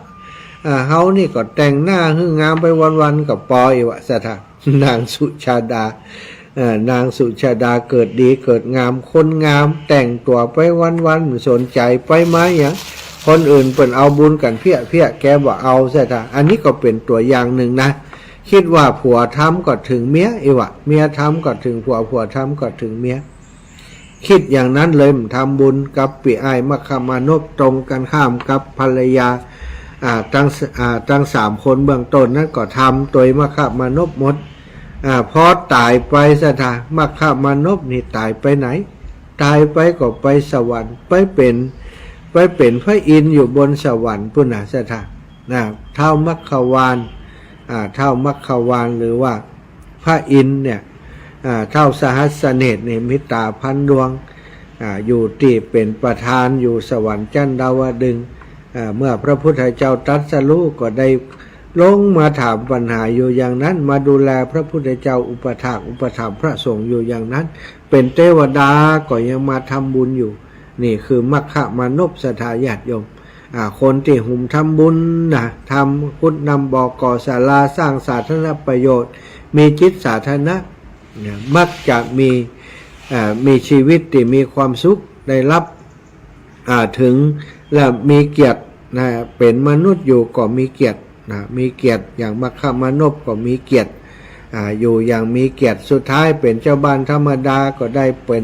ถึงผู้ใหญ่บ้านนะจากการแต่งตั้งของพระราชา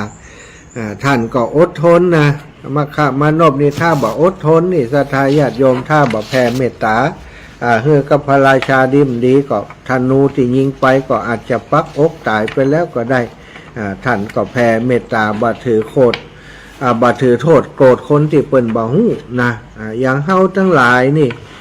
ทำคุณงามความดีบางครั้งบางทีก็โอ้ทำดีบ่ได้ดีทำดีมีไผสรรเสริญเยินยอเลยพุ่นคนที่ทำมาดีพุ่นได้หน้าได้ตาเนี่ยเฮาต้องสนใจถ้าเฮาไปสนใจอย่างนั้นความดีที่เฮาทำมันก็จะทดถอยลดทอนความดีของเฮาไปถึงบ่มีไผชื่นชมยินดีแต่ความดีก็เป็นความดีของเฮาอยู่นั่นเองบ่มีไผจะมาป่นมาลักมาชิงเอาไปจากเฮาได้บุญก็ตามความดีก็ตามทานที่เฮือศีลที่รักษาก็ตามศรัทธาญาติโยมเมื่อเฮาทำไปแล้วก็เป็นของเฮานะจะจดจื่อก็ได้บ่จดจื่อก็ได้ ความดีทำไปเถอะบ่ต้องจดบ่ต้องจำมันนะเทวดาเพิ่นจำมือเฮาเอง คุณงามความดีที่เฮาทำไว้บ่ต้องกลัวมันตกหล่นสูญหายซะท่านะติดตามเฮาไปกูอย่างกูประการมีเรื่องที่เพิ่นเล่าให้ฟังโอ้คนตายไปแล้วเนี่ยซะท่าตายไปเป็นคนใบหุ่มทำบุญเลยนะแต่พอดีแกตายไปแล้วก็ไปจำได้ไปปะใส่คนบ้านเดียวกันโอ้อยู่ปนอยู่ที่อันเมืองที่แกตายไปนี่อดว่ะคนนั้นจำได้คนนั้นจำได้แกจำได้คนหนึ่งจนแกทำบุญอยู่เป็นประจำเป็นปุณานปัวอาจารย์อยู่กับวัดที่บ้านแกอยู่นะแกเป็นคนฆ่าสัตว์ใช่ไหมแกเป็นคนฆ่าหมูเป็นอาชีพรับจ้างฆ่าหมูป่ออาจารย์ที่วัดที่แกบ้านที่แกอยู่บอกอาโกแกเนี่ยก็ทำบุญเหี่ยพ่องกะเข้าวัดเข้าวาเหี่ยพ่องโอ้เข้าวัดไม่ไล่กินอะไรอาจารย์ผมไม่เข้าหรอก อาจารย์อยากเข้าก็เข้าไปเถอะผมไม่มีเวลาผมต้องทำมาหากินว่ะแกบอกเข้าวัดเข้าวาอย่างสถานแล้วปู่อาจารย์นั้นปะบ่ได้ก็จวนนะโดยความที่อัธยาศัยแกกับปู่อาจารย์นี่มันถูกอัธยาศัยกันปู่อาจารย์นี่ก็จวนอย่างนั้นนะสถานแกว่าอย่างนั้นปู่อาจารย์ก็บ่ได้ถือสายอย่างก็ใครหัวเหี่ยอาโกก็ไข้หัวแกอยากไปก็ไปเฮ้อพ่ออาจารย์ว่ะพ่ออาจารย์แกอยากไปก็ไปช่างไม่ไปช่างจะไปข้าหมูแต่ถ้าเป็นอย่างอันอยู่ประจำพออยู่ต่อมาพ่ออาจารย์ก็ตายไปละบ่มีไผกวนใจแกเดินไก่วัดแกก็ง่อมแกกึดถึงหาผู้อาจารย์คนนั้นที่มีอัธยาศัยไม่ตีต่อแกดีแต่แกก็ลึกเหลือเกินบ่เคยไปทำบุญกับพ่ออาจารย์สักเดือนแม้แต่บาทเดียวก็ไม่ได้หอมก็เปิดวานพอดีมีอยู่วันหนึ่งแกได้รับลวดตายไปศรัทธาญาติโยมก็ปรากฏว่าไปอยู่ที่เมืองที่ว่าเนี่ยโอ้เปิ่นกำลังมารอกันอยู่หันทื่ออยู่เป็นหมู่แกก็จำได้จัดหลายคนได้ตักจัดหลายคนแต่ว่าแต่ละคนแต่แกไปหานั้นเปิ่นบอกปากหอกกันวะศรัทธาเฮาตักเฮาถามเพิ่นก็ตักถามพอน้ำได้โจโลวะ มาอยู่นี่เมินกายอย่างใดเนี่ยบัดถามบัดตอบโจโลอย่างกับฮู้เรื่องวะแต่คือฮู้เรื่องแต่บัดตอบทำอย่างถึงได้มาอยู่ที่นี่อย่างใดนี่บัดตอบ ก็พอดีไปหาไปปะเสร็จปอจานวะสถาปอจานที่ตายไปก่อนนะโอ้แกก็ดีใจหล่นเข้าไปหาและตอนนั้นที่แกหิวน้ำขนาดแกไปถามคนนั้นคนนี้ขอกินน้ำเขาขอบะฮื้อสถาเอาไปหาน้ำปอจานนี่โอ้แน่นหนาไออย่างที่ปอจานอยู่กับข้าวกับป่าถึงโอ้กับข้าวถึงขนมนมเลยสปะสเป็ดอยู่ที่บอนที่ปออาจารย์อยู่นั่นน่ะแน่นหนาอยู่ฮั่นน้ำท่าก็กองสุ่มกันอยู่ฮั่นแกเข้าไปแกว่าโอ้พ่อจางพ่ออาจารย์ผมขอน้ำกินสักขวดเถอะไอ้วะพ่ออาจารย์เพิ่นก็บอกว่าโอ้กินมาได้น้ำนี้อีนะนั่นเป็นน้ำของเฮาน้ำของอาโกบ่มีเฮาบอกทำบุญเหี่ยพ่องก็ทำแล้วกะน้ำตัวเก่าป้อมไม่กินน่ะฮันก็คนมาทำบุญมาได้กินอย่างเงี้ยน่ะอาโกก็ว่าโอ้ปล่อยจางเมื่อกองนี่กองเป็นมนุษย์นี่กองอยู่เมืองคงนี่ไม่เห็นตะนีอย่างนี้เลยเดี๋ยวนี้ทำไมขี้ตะนีขี้เหนียวจังเลยน้ำขอกเร็วก็ไม่ไล่วะปล่อยอาจารย์บอกใจยังอันนี้มันไม่ใจของสูเอาเฮือไปสูก็กินมาได้มันไม่ใจของสูอาโกก่อมฟังก็ขอปอจานก็เอายิบเอาอยากได้ต่อได้ก็ยิบเอาเลยถ้ากินได้ก็ยิบเอาเถอะกินเลยอาโกก็ไปยิบสถาโอ้ไปยิบขึ้นมาเป็นขวดเปล่าหมดไปยิบขวดได้ก็เป็นขวดเปล่ายิบขวดได้ก็เป็นขวดเปล่าก็เอาวางลงก็มีน้ำเต็มนั่นแหละแกก็มาแปลกใจทำไมมันเป็นอย่างนี้พ่ออาจารย์วะอาจารย์ก็บอกว่าก็ลือบ่ทำบุญตอนเป็นมนุษย์อยู่เนี่ยลือบ่ทำบุญเนี่ยถ้าตายมาลือก็ได้กินอย่างเงี้ยนี่บ่ได้ทำบุญบ่ได้สร้างกุศลอย่างไว้บ่ได้สะสมบุญต่อเก่าไว้เอาอาโกก็ตกใจว่าตายแล้วว่าจะทำยังไงอาจารย์นี่ว่าจะทำบุญอย่างลือนี่ได้ยังไงวะอาจารย์ก็ว่าตันแล้วบัดเดี๋ยวนี้เธอตายแล้วบัดเดี๋ยวนี้เฮาตายกันแล้วนะอันนี้มาอยู่โลกของวิญญาณแล้วเธอจะทำบุญที่ไหนได้มีแต่เสวยกรรมเธอก็ไม่ได้กินอย่างต่อไปนะต้องตกนรกต่อไปอู้กันไปมาปรากฏว่าได้ยินเสียงห้องแววของพระที่หู้จักกันว่าสถาพระห้องแกน่ะ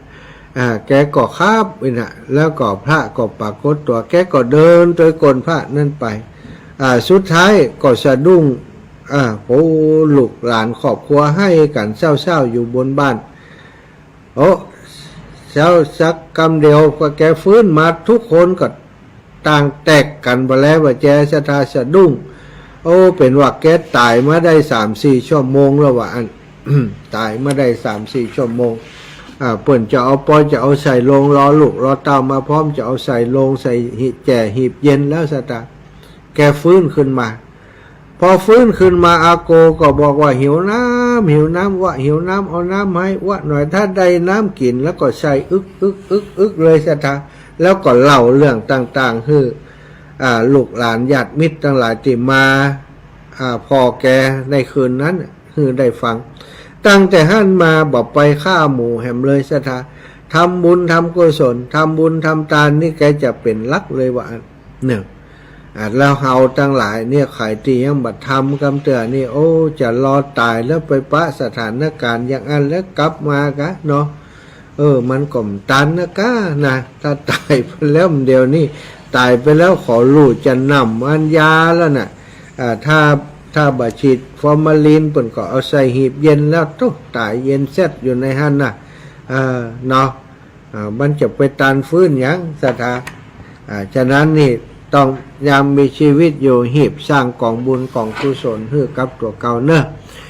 เป็นคนดีมีจิตใจดีงามเอื้อเฟื้อเผื่อแผ่เจือจานแก่ผู้อื่นให้ทานตามโอกาสที่มีรักษาศีลทุกวันนะปฏิบัติจิตภาวนาเท่าที่จะมีโอกาสหมอกจังภาพหูหมอกหูแลบลิ้น ทำให้ได้ทุกวันสะสมกองบุญของตัวตนของเฮาไปเนอะศรัทธาเวลาตอนนี้ 16:45-46 นาทีปั่นเวลาให้ศรัทธาญาติโยมได้โทรเข้ามานะ0808844173 0808844173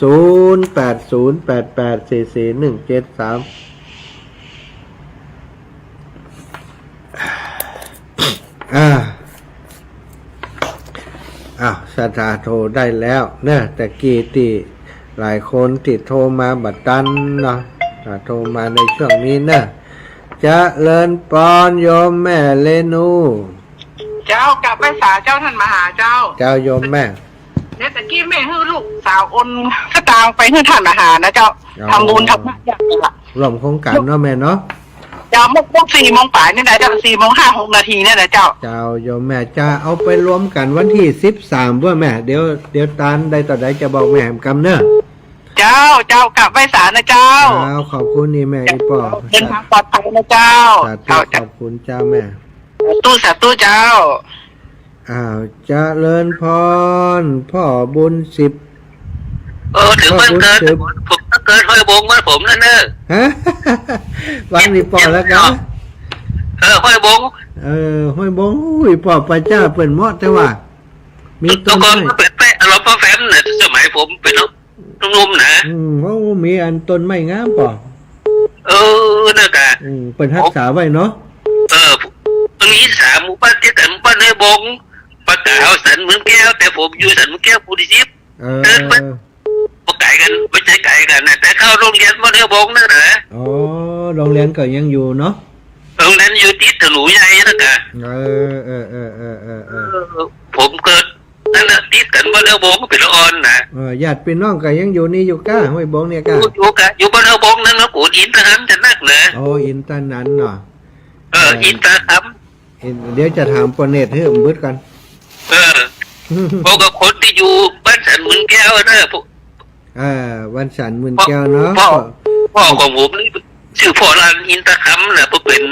สถานีเป็นปอดีถ้าคนตายมันจะไม่ปอดีอย่าจบมันบงนะ ขอบคุณอีกปอนเนอร์ ให้กำลังใจเดินทางปลอดภัยเนอะ สาธุปอสาธุสา ครับผ ธุ มครับผม เป็นน้องบ้านอันห้วยบงนี่นะไปอยู่ปูนปอนไปอยู่บ้านเฉลียมหวานเวียงหมอกอุ่นเถินเจริญปอน เจริญพรพ่อไอเนอร์ ปออ้ายอยู่ไหน อยู่ทางชัดครับ มาแล้วปออ้ายห้างชัดเนาะ ครับผม เสียงดังฟังชัดดีกว่าปออ้าย ครับจะกำลังฟังอยู่เนี่ย ฟังถึงวัน ฟังถึงวันเนาะฟังถึงวันวันนี้หลายชั่วโมงน้อยเนอะกายน้อยเนอะ ครับผมมาเป็นยัง เดี๋ยว19ถึงเช้าถึงเช้าถึงเช้า2นะไปขึ้นครับบุญรักษาปอเนอร์ปอไอเนอร์ ครับบุญรักษาเช่นกันเนอร์ครับผม ขอบคุณอีปอเหมือนกันเจริญปอน ไว้ตาเจ้า แม่มารีวันเนี่ยฟังที่เนี่ยเจ้าแล้วเนี่ย แหละล่ะแต่เจ้าอีแม่โทรมามันได้หับสกรรมเดินอยู่กะแม่หูละบอกว่างั้นท่านมาว่าเมื่อกันโทรนั้นแม่ก็เลยปิดไว้เนี่ยเจ้าสัตว์พูดโยมแม่วันนั้นแม่ไปนั่นอย่าไปหลับปูนอย่าไปเอาวัดผาน้ำไปเท่าหลายที่หุ่มเอวจ้ะนะปลาขนาดไม่เอวล่ะเจ้าไปที่ไหนเขากับหุ่มไปแม่เห็นแล้วเนาะแม่ไปสวยวันนั้นไปที่ยันกระนกที่แบบแม่ก็ซ้ำเมียนปุ่นอ่ะยันไหวยันพระเทพแก้วที่ยันโน้นปุ่นเทพแหละกรุงเทพได้6 คืนแม่ไปนะปิดนะกระนกที่มันถามแม่ป้าคนนั้นอย่างมาไม่ว่ะเปิดตีธุระอีกว่ะเจ้าเป็นเนี้ยเดินทางปลอดภัยเนอะแม่ฟังอยู่จ้าขอบคุณโยมแม่บึ้ดปักอยู่แม่ไปหลายเสือละเดี๋ยวนานนะจ้านี่ก็ปุ่นพดเชียงคานเลยปุ่นแม่แม่ไปหลายเสือละเชียงคานแม่ก็ไปมั้งเจ้าสาธุเดินด้วยคนนี่แม่ไปเจ้าเดินทางแม่ฟังตลอดเลยเจ้าไว้สาเจ้าสาธุแม่มะลิวันพี่เคาะงานปุ้นเสียทายอยู่อันแม่อายปุ่นเนอะแม่อายชัยประการแม่อายใช้ประการฝังใช้ประการฝังแม่อายเนาะตามลำดับนั่นนะโยมแม่มะลิวันที่เคราะห์งาน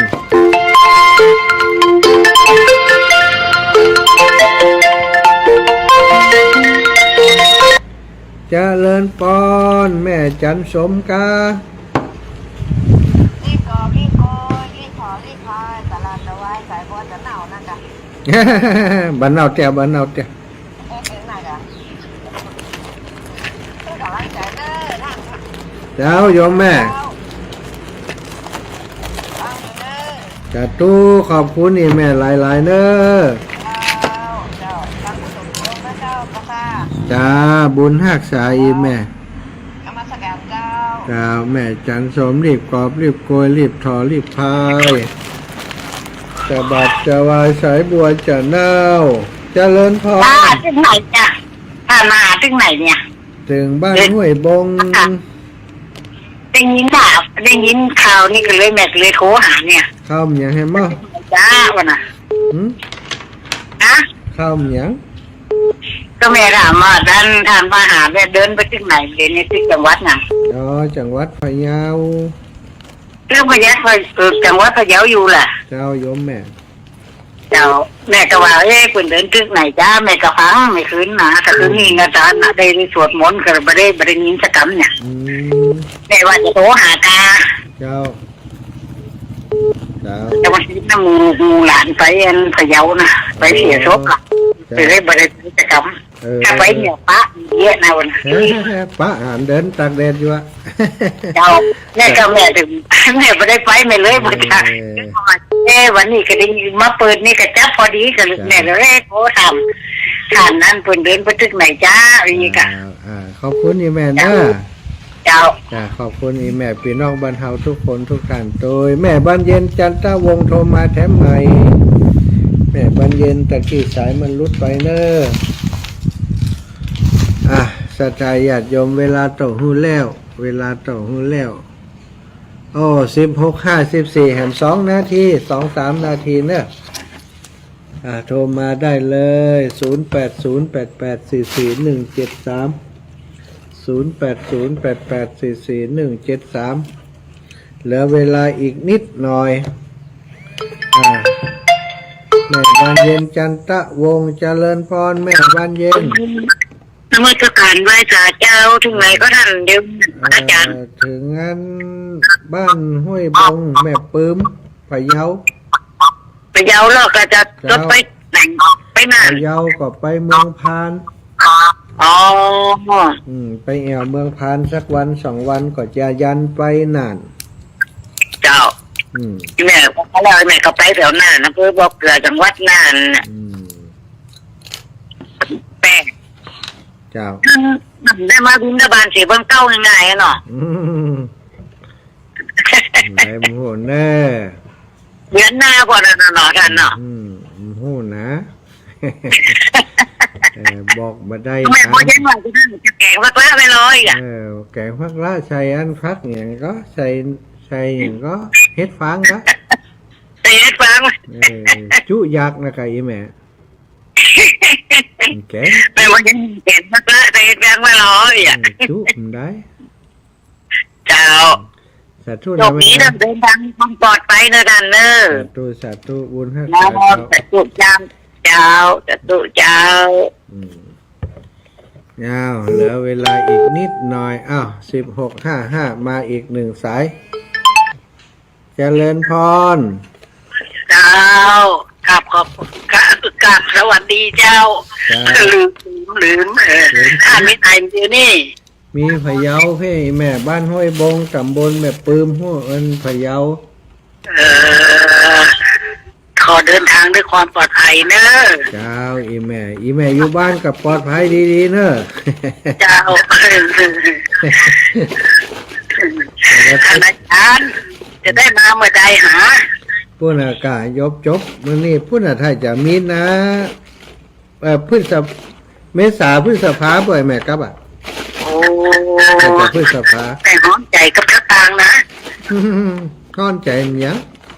หอมใจกะจะได้ทรายรู้ โอ้บ่เป็นหยังเก็บไว้หั่นเดี๋ยวก็ตันด้วยกันวันที่13 เดือนเมษายนเนอะ เจ้าถ้าจะมาเผียวเมื่อใดบอกไว้กะ ฟังรายการไปตึงหูบอกในรายการเนี่ยหูกันหมด จะได้ทรายมันก็ลำบากใจ ก็ หวานจะฮื้อโทรจะฮื้ออะไรอย่างเนาะคนเรียกว่าอย่างน่ะ โอนกะ โอ้น่ะนั่นว่า เดี๋ยวก่อนใจเย็นก่อนเย็นก่อนไว้ให้มันก่อนเจ้าน อนเขาได้อยู่ผ่องแล้วหลวงเดี๋ยวนะ เจ้าจะพูดนะแม่นะ เจ้า ศรัทธาญาติโยมพอเวลาแล้วเวลาใกล้จะหมดแล้วขอบคุณทุกคนทุกท่านที่ติดตามรับฟังรายการนะสารธรรมยามค่ำตั้งสถานีวิทยุในเครือข่ายคลื่นสิข่าวทุกสถานีที่ออกอากาศณเวลานี้ในวันนี้ขอความสุขสดีจงบังเกิดมีแก่ศรัทธาสาธุชนคนดีทุกคนทุกท่านจัตตารโอธรรมาวทันติอายุวันโนสุขังภะลัง